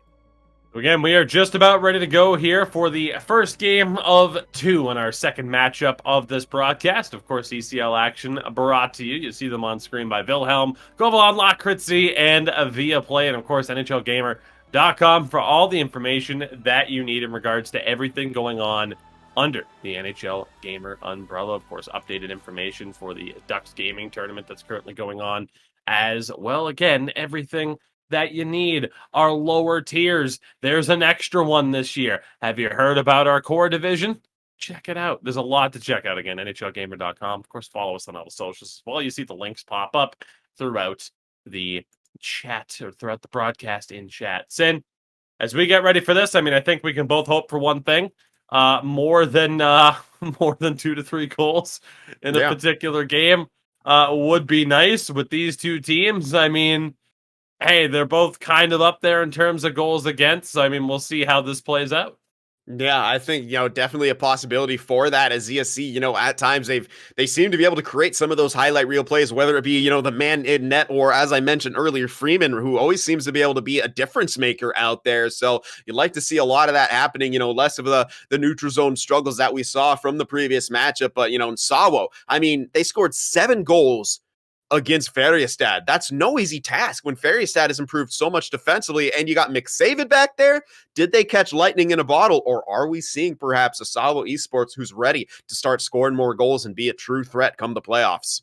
I mean, with that particular matchup, I had to go back and look to make sure, and it was McSavid between the pipes there for FBK. I mean, again, you're talking about them putting up those 7 goals against the goalie who led the league in save percentage last year. So we've seen from SAWO, they have the ability here to put up goals. It's just a matter of, can you do it on a consistent basis? But it's clear, if you can do it against a perennial playoff team, you can certainly do it here against the newly promoted club that's been struggling out of the gates for ZSC Esports. And again, like we talked about, Sin, I mean, ZSC, they're coming off of 2 losses to Kova just before these games started. Again, those games taking place no more than an hour ago at this stage. So they may have had some time to readjust at this stage. But again, a lot of pressure on them. It's a 30-game season. You sit there and say, oh, we're on game 12. We're on game 10. We got time. The season goes by incredibly fast. Every game matters so much. So right now for both of these teams, again, we talked about it with that first matchup. When you're not playing one of our best, when you're not playing Havu, Philadelphia, hREDS, you need to make the most of it. SAWO, they're already playing with house money. You got the win against FBK. You pulled off the double, shockingly. Now is a great chance to really, set the stage to go on a really good run here and make things happen as we continue to move towards the playoffs already. With that, the action is underway. Of course, the camera that we have here, a bit of a different look, shot on there by Snus to start things off. Always takes a little bit of an adjustment here, Sim, when you get someone that uses a slightly different camera. I believe Chich is the host of this one, the goaltender, so it makes sense. Let's see what SAWO can do in the attacking zone. That one intercepted by Tony. They're trying to go back down the other way. Again, SAWO able to quickly cut out that attacking opportunity. Lead things back down the other way, and already seeing a bit of a stalemate here. Yeah, we often do see that early on sometimes in games with the teams trying to feel each other out, find the gaps, and unfortunately for SAWO, unable to do it right there, and wasn't able to point it out in the pregame as you were making some excellent points, but a bit of a sad time for us. No sharpshooter in the lineup for either of these teams. I'm glad you remembered, because I certainly didn't. Oh, the changes. R.I.P. to the sharpshooter. I mean, it lasted all of one particular broadcast, but great times. Great times. But we continue on here through the early stages of this first period. Bunka sends it down and around. Still fighting for it and recovered. Shot on and a big stop there by Chich, denying Wiegelson. Fake slap shot, stepping in over to the D. Shot scores! Deflected? No, it's in clean for the captain. Mr. Nipsley has the early tiebreaker. I mean, what a nice play from Talon Mies right there. The fake slap shot. I mean, that can oftentimes backfires. It just creates, a huge delay and a chance for the winger to force it off of you. However, that time, it kind of froze the rest of ZSC. He passes over to Mr. Nipsey, who absolutely picks that corner with the wrist shot. And Chich, maybe a bit out of position, expecting the one-timer there. Didn't happen right there. He picks that blocker side corner. SAWO Esports out of the gate strong, getting that 1-0 lead here, and up early in this first. Indeed, that fake slap shot to step in, feed his defense partner there. SAWO picking up where they left off, and that is worst case scenario here for the Lions. Let's see what they can do. Trying to battle back. Tony down low. Tried to go back to the point. Was snuffed out there by Weagleson. SAWO over the line. Trouble there, but held on by Chrysitis. For the moment, though. And Tony looking to step up. Poked away. All the way back down into the ZSC zone. Let's see what they can do now. Going back the other way. Snus holding it. Over to Timotei. Gets it back once more. Knocked loose, though, in the slot. Turnover here. Tony holding on to it. Again, loose puck. Shot doesn't get through. Second chance doesn't get through either. Freeman hit the post, maybe the bar. A lucky break there for SAWO. Yeah, good job from ZSC getting the response here as they got some offensive pressure, and Freeman, we got to mention his name quite a lot in this broadcast, puts the shot, rings it off the post, and it's fortunate there from SAWO that this game isn't tied up. Held in here at the line, shot on. Out of the way there by Roysto. Second chance there, Snus denied. Don't know if that one made its way to the goal or if it was blocked at the last moment. Good bit of offense there for ZSC. This one's going to go all the way back down to the SAWO zone. See what SAWO can do here on the breakout, and the answer is not much. They'll have to reset again. Roysto covers and plays it out. See again what they can do here, trying to gain the attacking zone. Great back-checking pressure from Timotei. And again, though, SAWO quickly back in possession. Tony with the hit as they tried to cross the line. SAWO did a good job once they gained the offensive foothold, but CSC tightening up defensively here. They're in on the attack. Tony's shot knocked down by Bunka.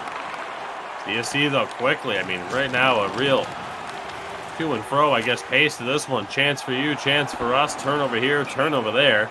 A nice and call here.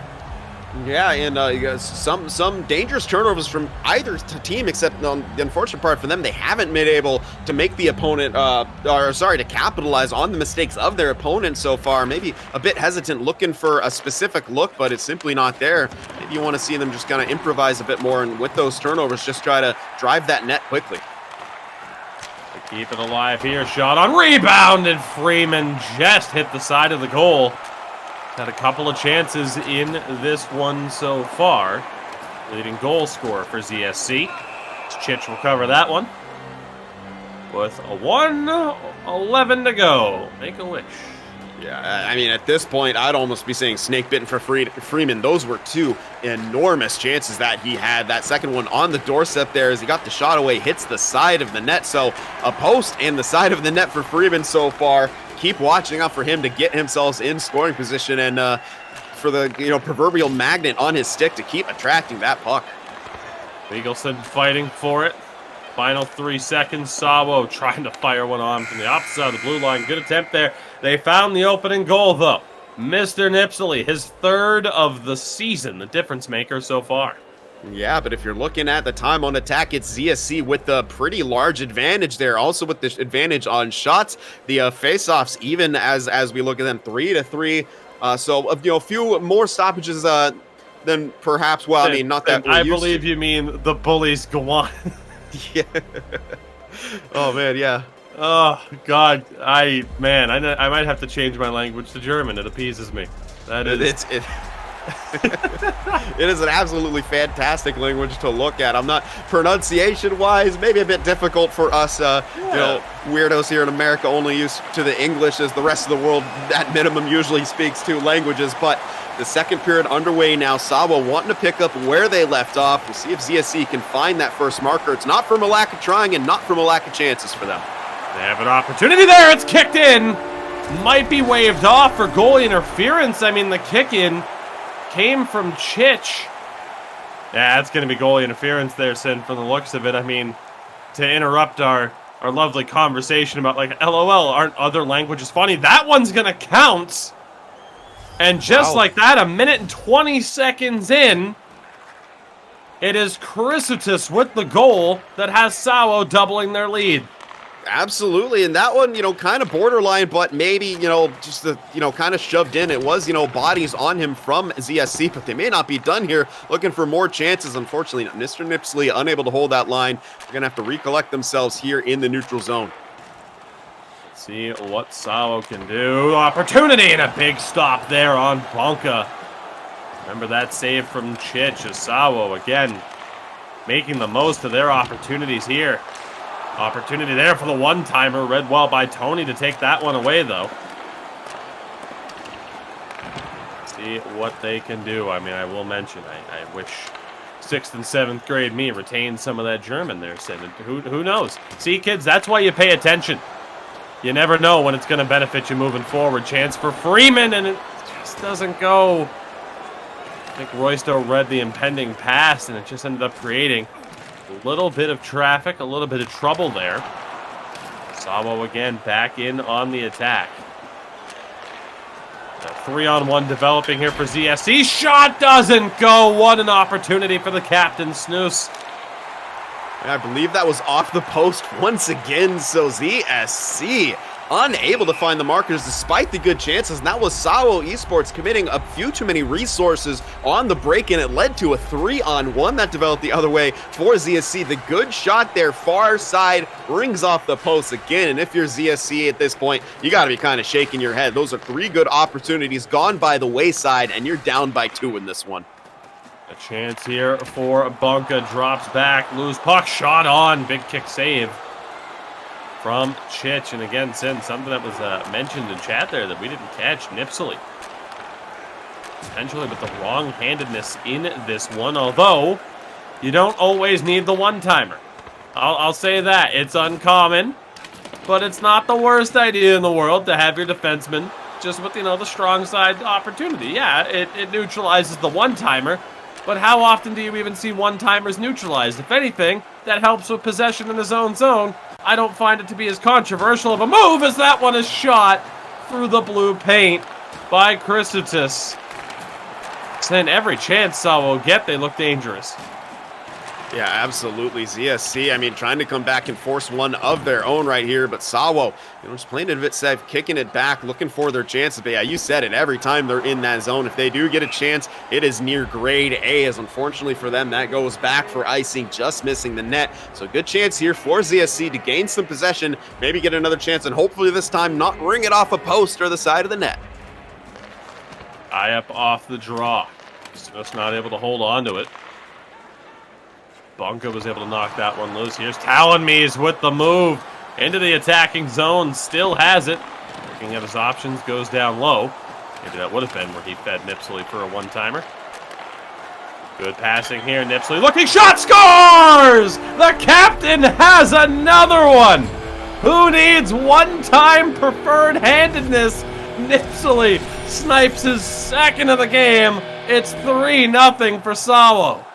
When you have a wrist shot like that, why bother at that point? Unbelievable as Mr. Nipsley snipes another one, putting his team up 3-0, his second goal in this one. It's been a while since we've seen a defensive hat trick, but definitely still on the table now with the shot he's taken. The space created from ZSC collapse that SAWO is kind of forcing with their down low play. They're not done yet.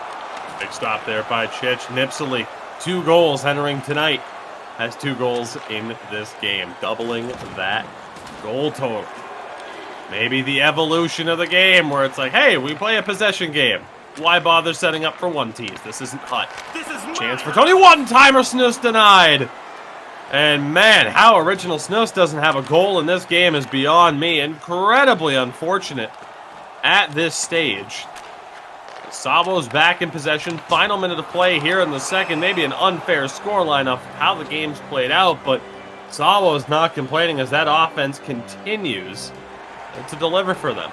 Yeah, firing on all cylinders, and Royso back there with a huge save off the splits, that short side 1T opportunity. Now his original Snus now also being seemingly snake bitten here. Yeah, you said it. I don't know how this game is this far apart. And for SAWO, poked away. Talonme's shot deflected. And that'll do it, Sin. So like you were saying, I mean, 3-0, an unfair scoreline to say the least, but the efficiency from SAWO right now getting them through. Yeah, absolutely. I mean, efficiency is it. I mean, scoring on half of their shots so far, and the time on attack even more closer. Closer spread there. ZSC had the distinct advantage after that first, but that second one, SAWO really started to get those guns going. And if you're ZSC, having not capitalized on your opportunities to see SAWO now getting some of that time on attack, you got to kind of be sort of biting your fingernails a bit, so to speak, as you know, SAWO really seemed to get better as this is going on. Not to say that ZSC is necessarily getting worse, but SAWO, their chances are starting to mount up. ZSC, they still haven't found the marker there, despite some of the chances that they've had. Unfortunate, yes, but here in the Elite Division, it is unforgiving. You're going to have to get more chances. If the luck isn't on your side, make your own luck. We'll see if ZSC is able to do that here in the third and mount a comeback. Try the quick out, cut out by Talonme. It's been one of his better performances in an elite game I think we've ever covered.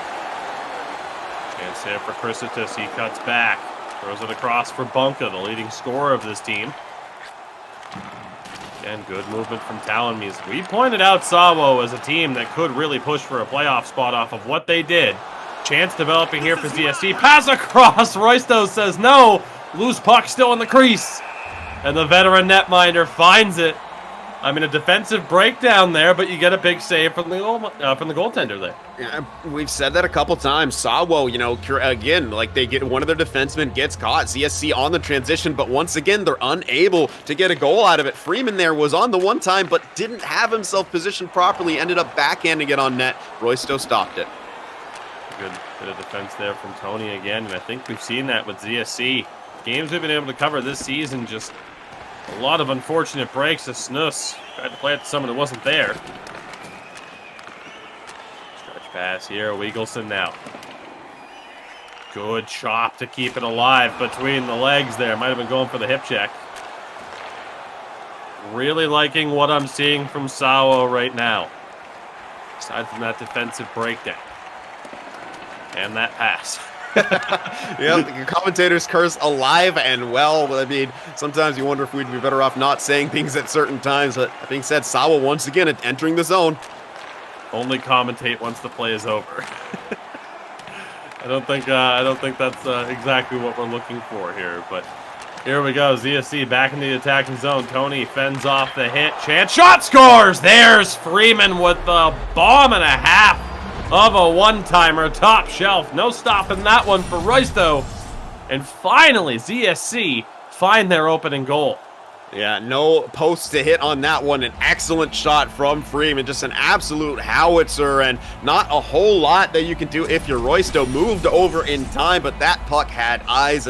Just a great shot from Freeman, and watch out now, ZSC. They still have half a period to work with. May not be done quite yet.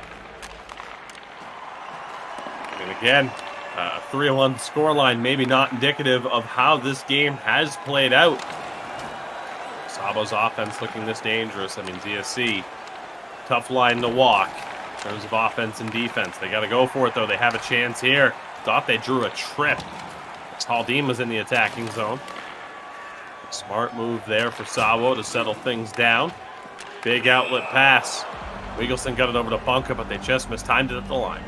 Yeah, I like the forecheck there from ZSC, and actually Freeman came in there, laid a massive hit on the back end from the defenseman, who fortunately got rid of it just before that. If he didn't, Freeman would have got that puck one-on-one against Roysto. Really had a chance to make this game very interesting down the stretch. Chance here, Freeman. Back to Haldeem, one-timer, deflection bid there for Timotei. Roysto is able to make the stop. We got 7 minutes to go here in the first game of 2 between these two clubs. And valuable points on the line.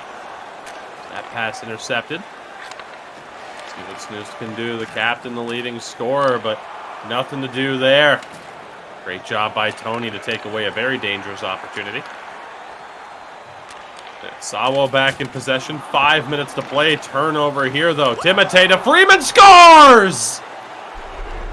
Didn't look like he had much space, but he buries it again. The leading goal scorer for ZSC strikes. The lead is down to 1.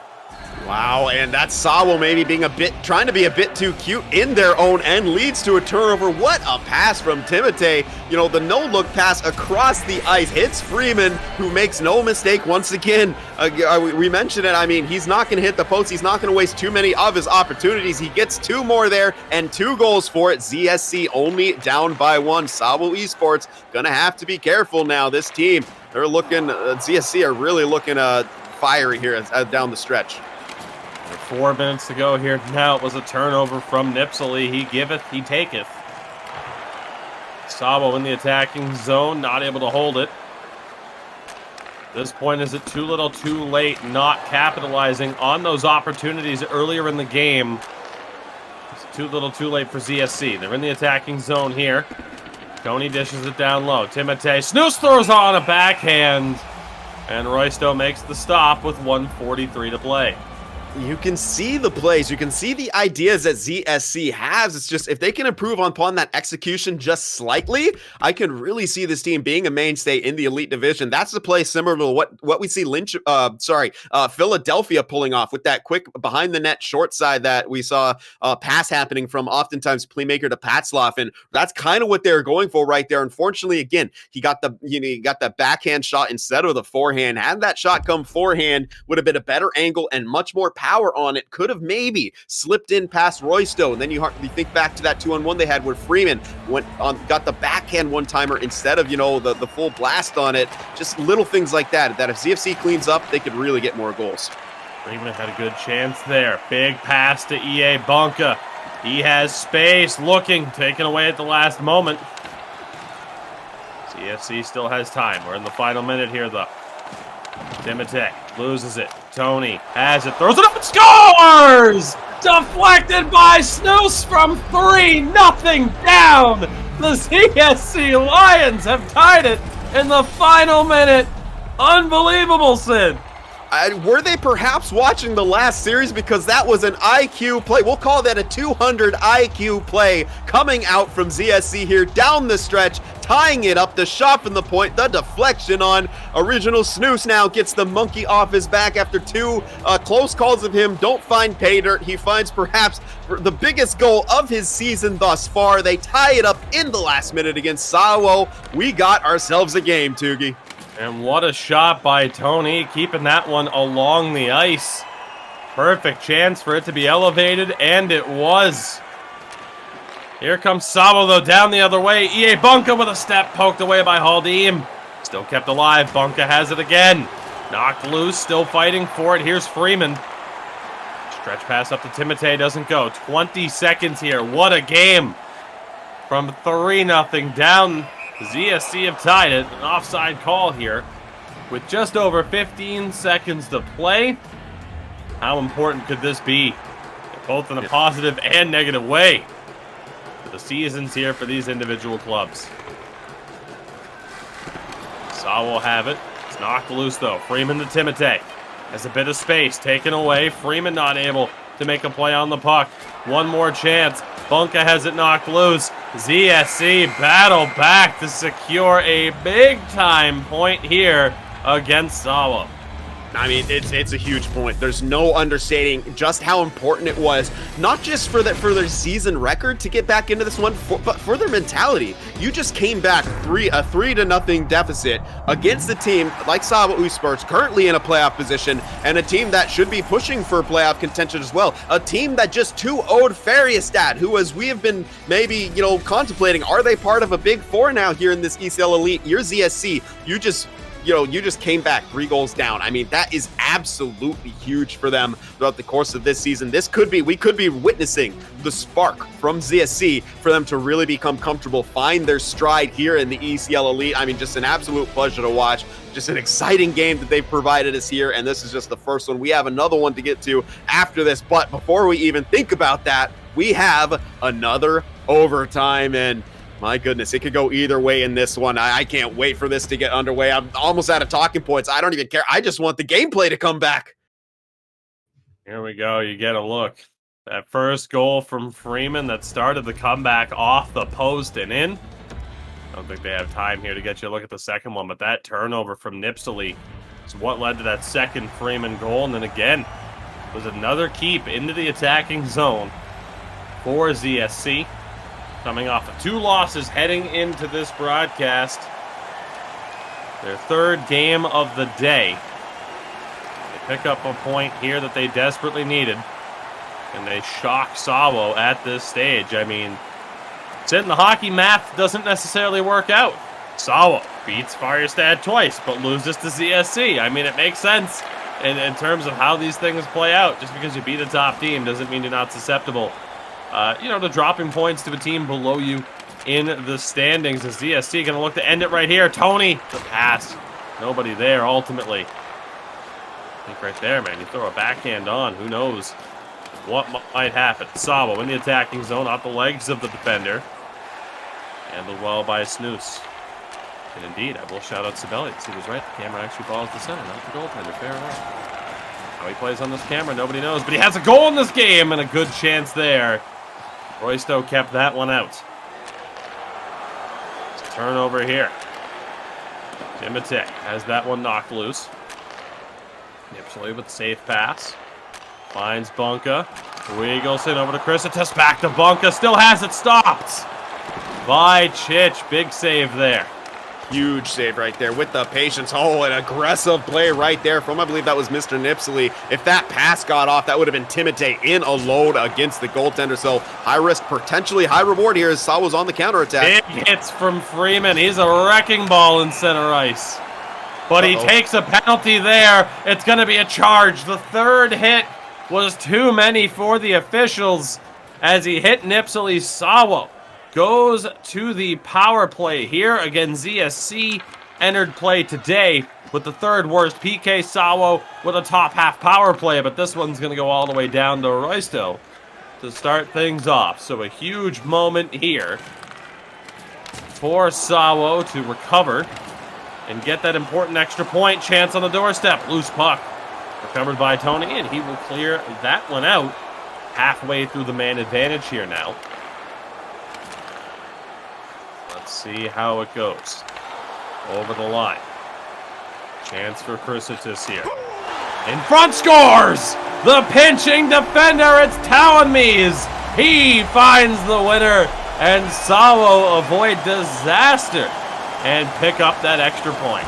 Yeah, well, we talked about Nipsely giveth and taketh. Well, that was Freeman right there with those 2 big goals earlier. Takes a bit of an undisciplined penalty, trying to make something happen there in overtime. Gets caught on the charge, and the ensuing power play for SAWO is able to put the dagger in the back of that comeback effort from ZSC. Just excellent awareness right there. Just terrific job by Tawanmees to sneak into a spot completely uncontested here as oh, it looks like it hit part of the shot block there from, I believe that would be Haldim, and it sneaks home. Oh, just terrific effort from Haldim, almost preventing the goal there. But we mentioned it in that pregame, Tugi, with the 3 keys to success. You want to cut down on the PIMs. I mean, numbers-wise, they cut down on the penalty minutes, but you took one at a crucial time there, and it led to your demise there in overtime. The point's nice, but, man, how sweet would that extra point have been?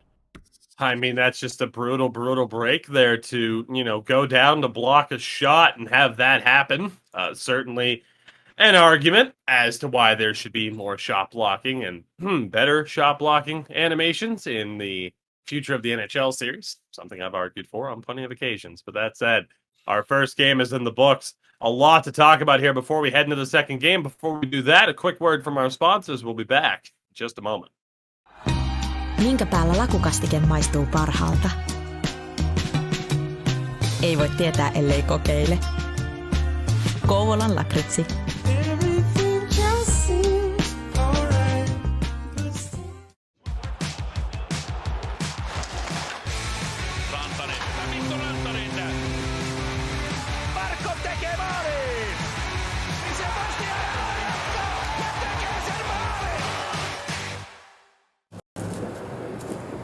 Wilhelm vie nakkikioskille kotikatsomossa.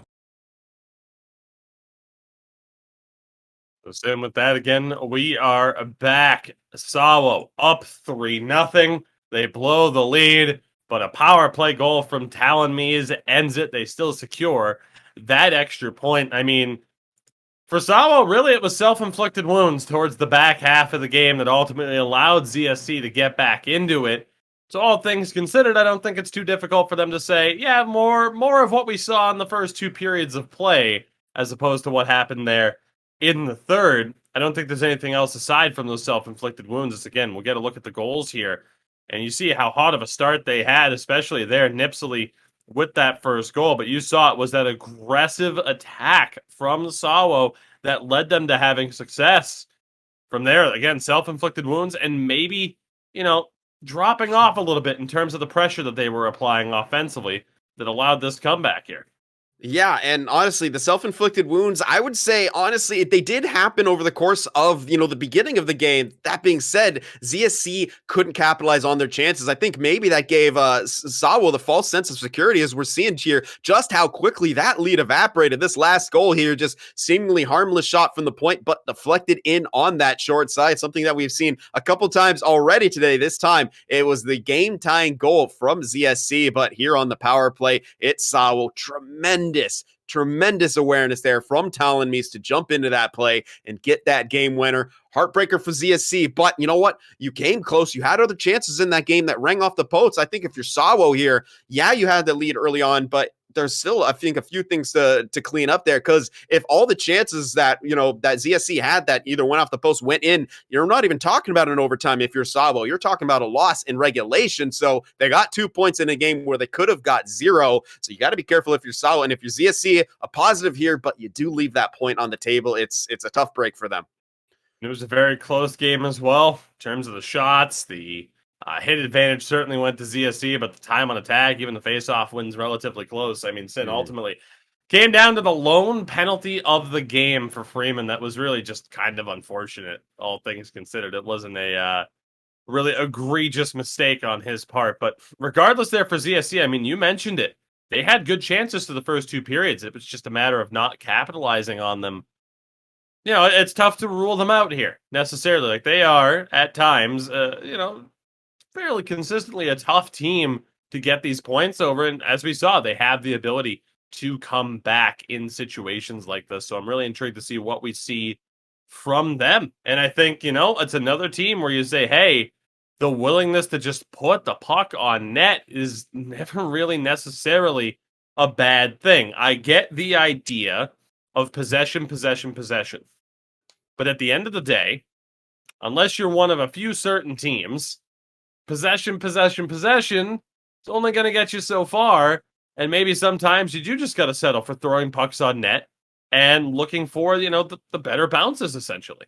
Yeah, and if you're not always going to have that near perfect execution, unless you're perhaps a couple of the top teams here, which we see the near perfect execution off those cycle plays. But yeah, for some of these other teams who don't quite have that, take what's given to you. And that's what we kind of saw ZSC doing. They, capitalized off turnovers that were kind of given to them by SAWO. Yes, they kind of helped force them, but again, they saw the situation develop. They kind of improvised on the fly. They made it happen. They came back in that game and got, a huge point out of it after being down 3 goals to none. That could have been it for them, but 0 quit in this team. You love to see that play out, and we'll see how they do here, ZSC, in this second one. And SAWO, despite getting that W, definitely some things to clean up, especially passes in their own zone, which led to that second goal from ZSC, direct result of being a little too cute on that breakout. Absolutely. So again, just about ready to go for our second game of this series, our fourth and final game of this broadcast. Of course, we thank you for sticking with us here today. Sin, the difference here in this one, perhaps it's something that we always have to mention. It was a home game for SAWO. This time out, though, the home ice advantage, perhaps, that slight server advantage, perhaps. I mean, again, for as much as some people complained about it, home ice advantage hasn't been a major thing for ZSC, and this one, we'll see how this one plays out. They are home and ready to go. Again, we'll see how it plays out as we are underway here in this one. Our lovely producer just saying, hey, keep their faces on screen. And hey, we're not against it. There we go. We have an early face-off there. Sin, again, we'll see how this one plays out with ZSC at home. Yeah, definitely. I mean, it's been talked about. You can't really avoid it anymore on social media. Large debates happening over server advantage, etc., so forth. But when it comes down to it, you got to be able to capitalize. And there's SAWO early on looking for those in-tight opportunities. ZSC scrambling a bit in their defensive zone. Looks like they've been able to settle it down here for the moment. Lead things the other way. Smith gains the line, finds Freeman. It's now Freeman rocking the golden helmet there as team leading scorer, taking that away from Snooze. And Tony to settle this one down. Good quick passing there. Too much traffic for SAWO. They win possession back. And quick movement here all around. Freeman nearly forcing the turnover there. Again, his physicality. Shockingly not even leading the team in hits entering play today. That was actually the right defenseman, so a very dangerous right-hand side. Yeah, absolutely. A little bit earlier, too, Timotei laid a massive hit in the neutral zone. Again, didn't force a turnover, but if they keep that up, I mean, against SAWO, who seem to be struggling with the puck on their own at times, I foresee that creating some havoc back there. As once again, you can see SAWO likes to commit 4 men on that break-in. If the turnover's forced, ZSC, as we saw in that first one, will get chances back going the other way. They have an opportunity here. Snowson from Freeman scores! That quickly, Sin, it happens again. Great movement. What a feed from Timotei. And ZSC strike first.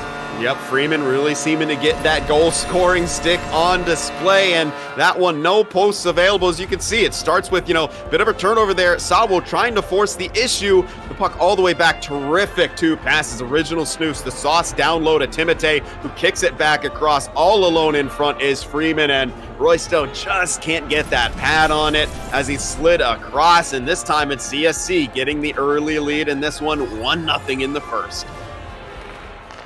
Huge goal there. Freeman continuing to do what he's done so well this season. On the board once more as the team's leading goal scorer. Offside call there, and again, we'll see how SAWO reacts. I mean, obviously they got the winner in the overtime after surrendering that lead. Still a long, long way to go in this one. Of course, CSC as well. Now's a good time to see how much they can improve their defensive ability. An aspect in which they've struggled this season. Timotei, great work to knock it loose. Takes the hit from Talamise. Still has though one-timer there. Loose puck still up for grabs. SAWO will settle it down. Good look there for Tony. I mean, Sin, like you mentioned, up there in terms of goals amongst defensemen. A little trouble there. Covered for the moment. Good outlet pass to the captain, Snooze. What can he do? Look for the spin. Doesn't go. SAWO back in possession, trying to lead down the other way. Good movement. Pass, shot just wide from Pompa. Why you have to be mad? Good feed from Weagleson. Still fighting for it here.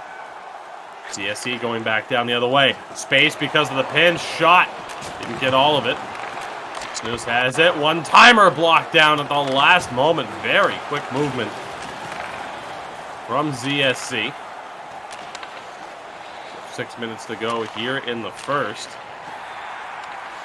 Again, those offensive chances, got to make the most of them. They did get the opening goal. Snooze has it. Spins. Freeman taps one on goal. Roysto's able to cover. Yeah, and this aggressiveness from the SAWO defensive pair we've seen on display throughout this series. They're not taking their foot off the gas, and it's, again, almost leading to some big chances for ZSC, who are in the aggressive face-off. Watch for that quick one-time play. Can't win the draw here, though. Talamise, big outlet pass to Weagleson. He'll drop back. Again, another turnover there as they cross the line. Snooze has it. Shot, and Roysto able to stop that one from going top shelf. Good move. I mean, at that point, to try and pick that corner. Yeah, and again, ZSC with numbers on the rush. 3-on-2 in the neutral zone allows them to gain that line pretty freely there as they got the chance on. And Snooze aiming for that short side, perhaps trying to use the pass to Timotei as bait, but Roysto not fooled, came up with the save. Knocked loose here. Tony trying to win that foot race. Talonby's able to settle it down. And SAWO looking for their first goal here in this one. It was a hot start in that first game as Freeman just couldn't hold the line. Sin, not enough speed on that pass. Yeah, but this team is hungry. ZSC looking to counterattack, sensing weakness in that SAWO defensive strategy, and they're starting to, have a man leaving that zone early, trying to catch that SAWO defense napping right there. Almost does so, but you mentioned it, just not enough sauce on that pass. As Freeman was looking for Timotei on the far side. Snus nearly walked away with that one. Again, SAWO's defense playing with fire. Pompa back over, hit post there for Chrysitis. Still fighting for it. Nipsely has it now. Pinching in front, covered by Chich. Good defense there to help out from Tony. Yeah, the collapse from ZSC so far has been good, but SAWO, a lot of close calls right there with some of those in-tight chances. You can see after a while the defensive ZSC just putting their sticks down in lanes, not able to pick it off, just trying to get something here. As the period winds down, they're going to eat that in their end and hold on to that lead after this period here, as SAWO look dangerous at times, but really from our view here, ZSC seeming to be the more dangerous of them because they're adjusting. They're trying to force those turnovers from SAWO here as we get another look. Just an absolutely pretty play from ZSC on the counterattack. Once again, started from a turnover from SAWO. They had a few other opportunities like that. They did not find the back of the net. However, SAWO has got to kind of be, at least in my opinion, should be questioning that strategy of how many resources they're committing to get that puck in, because when it doesn't work, CSC's counterattack looks dangerous almost every single time they get it. So a 1-0 scoreline here after 20 minutes. We get a look at the stats, and Sin, it was a brief look, but just 2 registered shots for SAWO.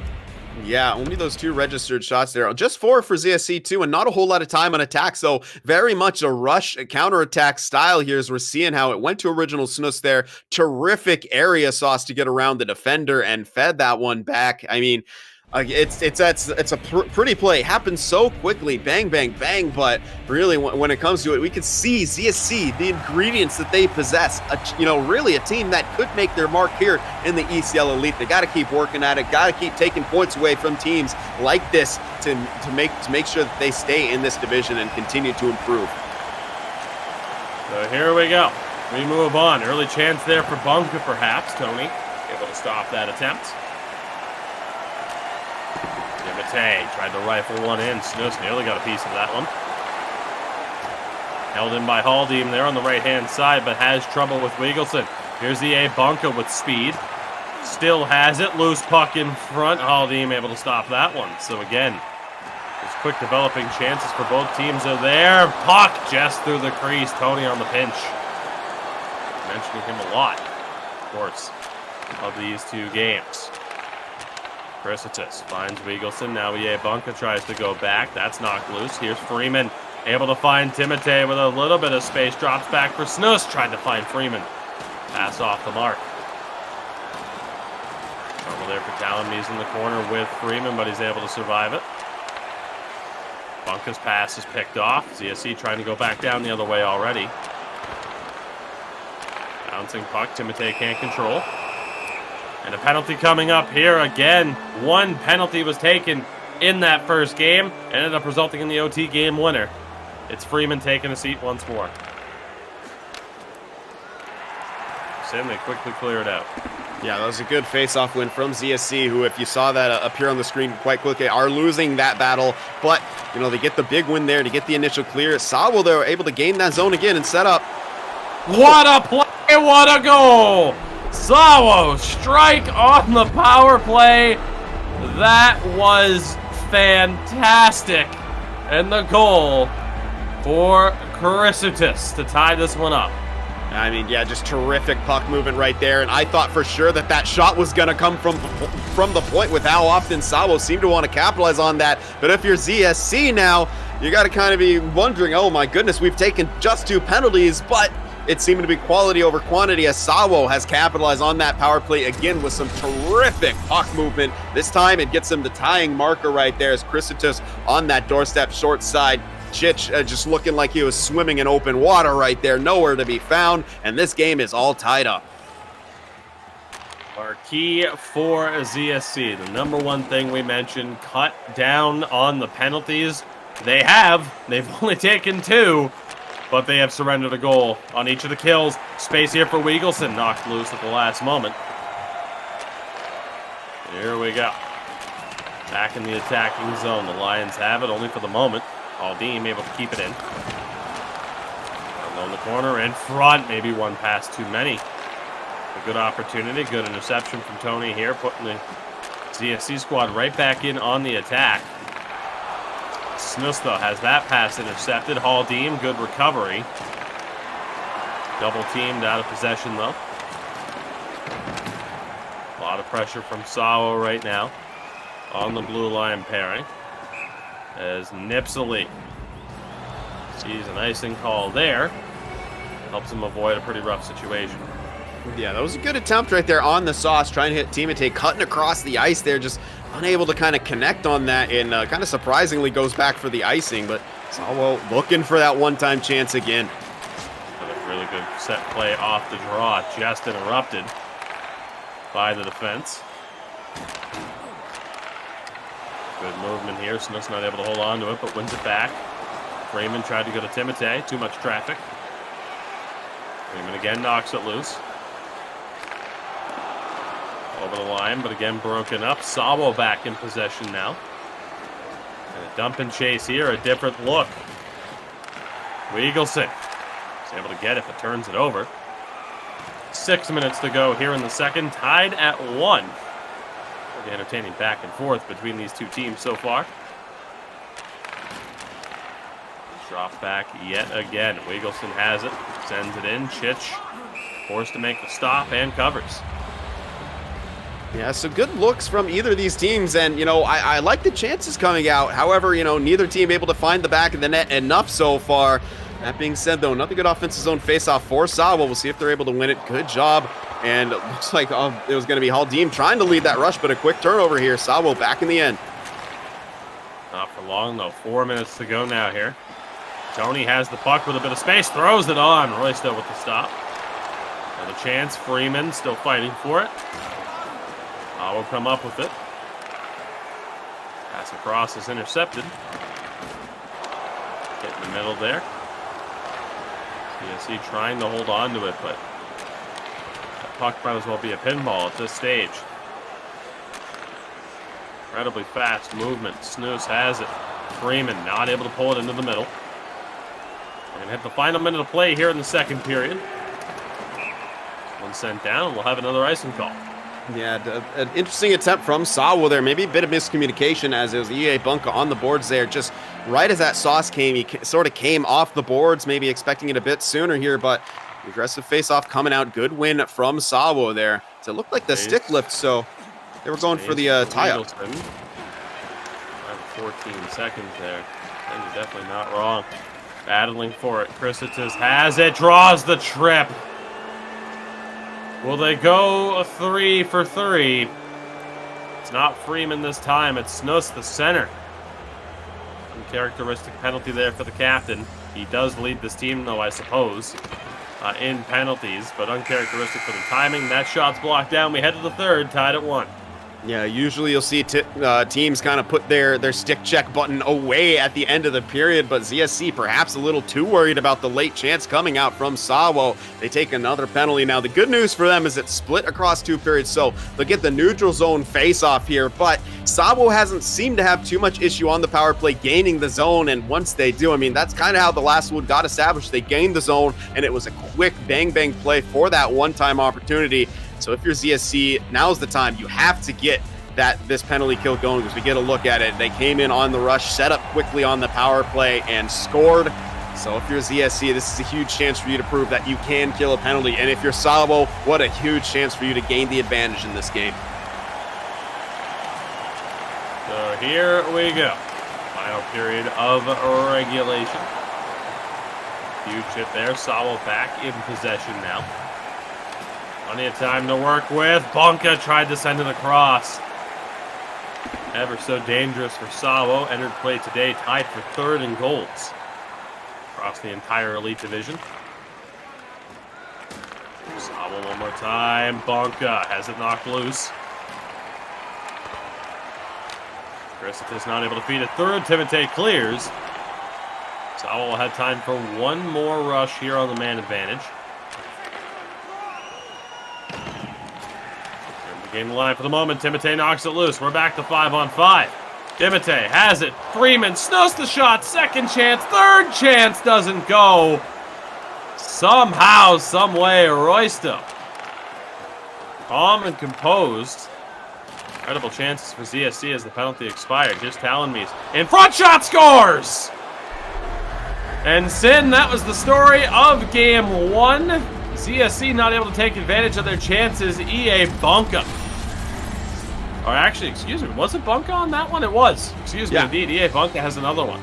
And yeah, somehow that pass found its way through all those sticks and bodies, but that's kind of been the case. ZSC have been seemingly unable to shut that down consistently. They failed to do so right there, and it's EA Pompa just picking that corner right there on Chich. Not a whole lot he could have done, but now SAWO again with the lead. We'll see if they manage it a bit better than they did in this last one. It is just a 1-goal lead, so one misstep by them can lead to another ZSC opportunity and a chance for them to capitalize and tie this game up.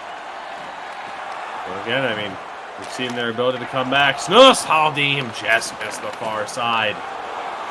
Timotei can't get that shot off in time. Tony circling back, throws one wider than that. Talonmies was able to settle. Recovered here, though. Freeman has it across for Timotei. Just out of his reach. Get there by Snus to keep it alive. 13 minutes to go here. Weagleson. Triangle of defense in front of him. The move from Chrysitis doesn't work out. Down the other way. Puck loose, and Haldim just couldn't hold it in there. So. Yeah, that was a dangerous play as that puck to bounce there. Yeah, you see Haldim looking to keep that in. They're going to have to take some risks right there. Fortunately for him, it led to an offside. If that puck was poked off of him, that could have been odd man rush going back the other way for SAWO. Again, unable to gain the line there was Haldim. Trouble there, though. Let's see what Weagleson can do down the other way. The answer, not much on that occasion.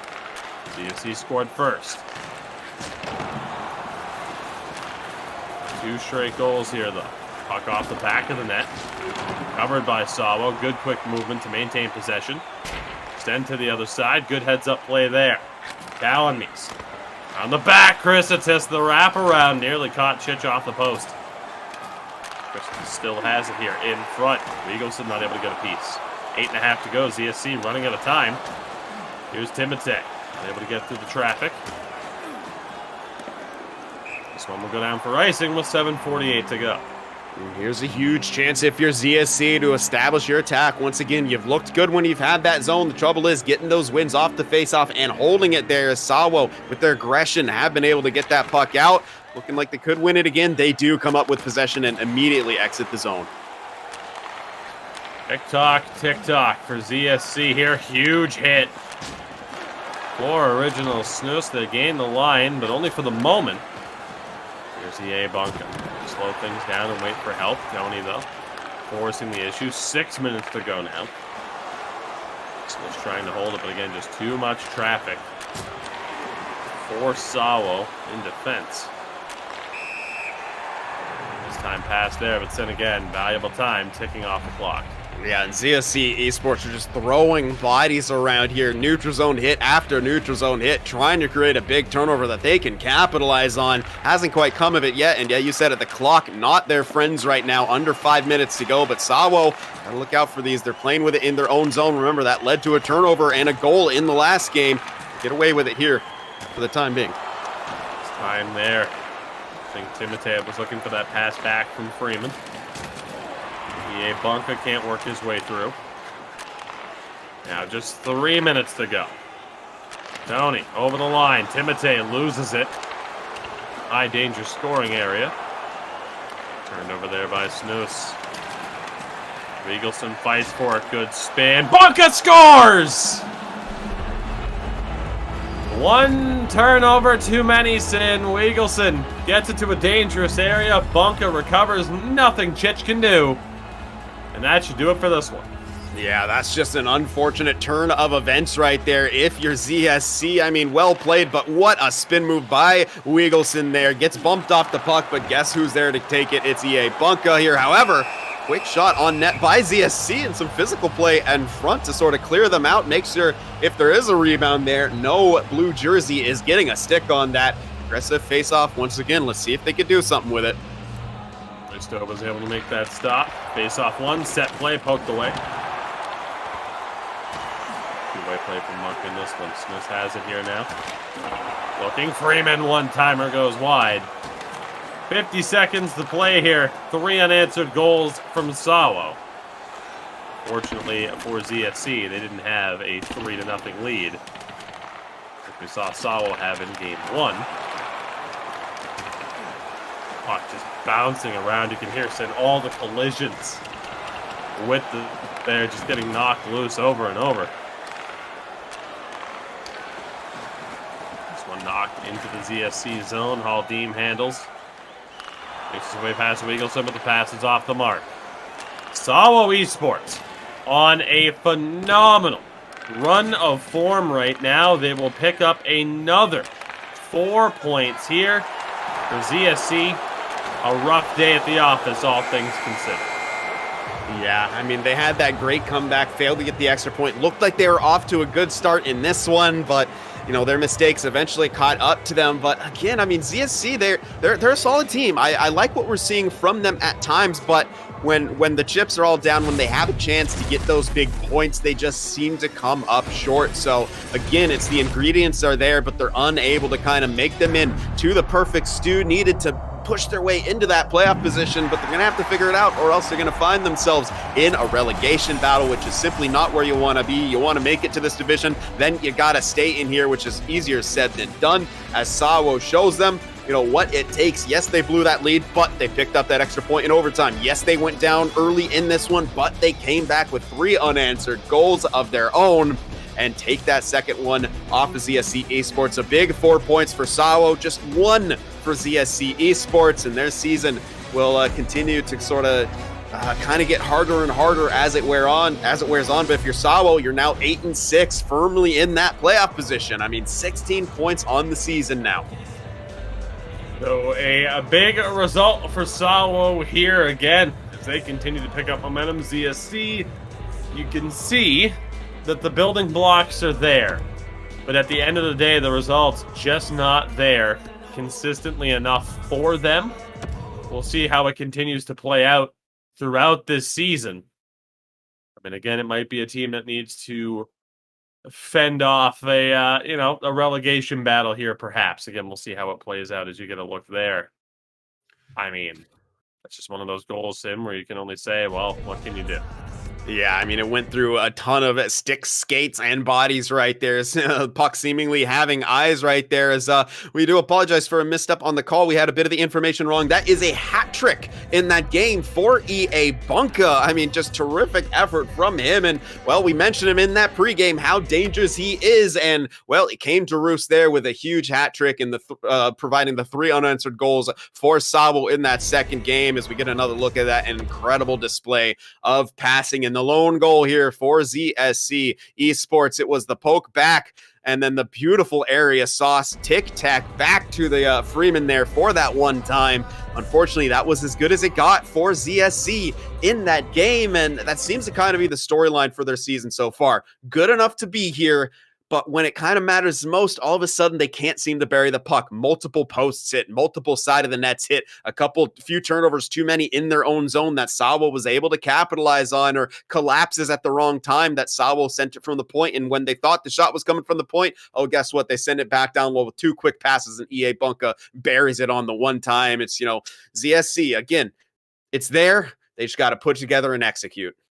So again, apologies to EA Bunka, but congrats on a very strong performance. With that, Sin, we are done here for this broadcast. However, Wednesday, oh boy, Wednesday.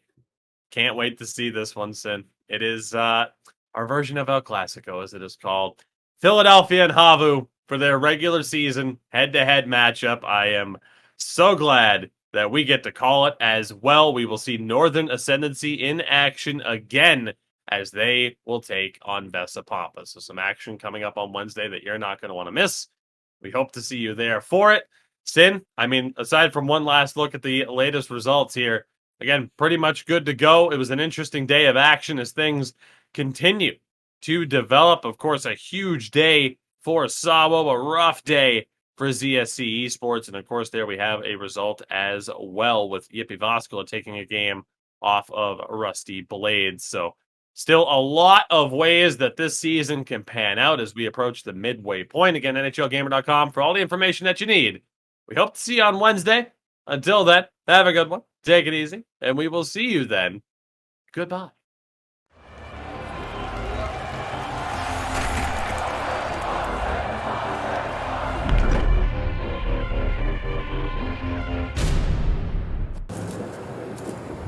Wilhelm vie nakkikioskille kotikatsomossa.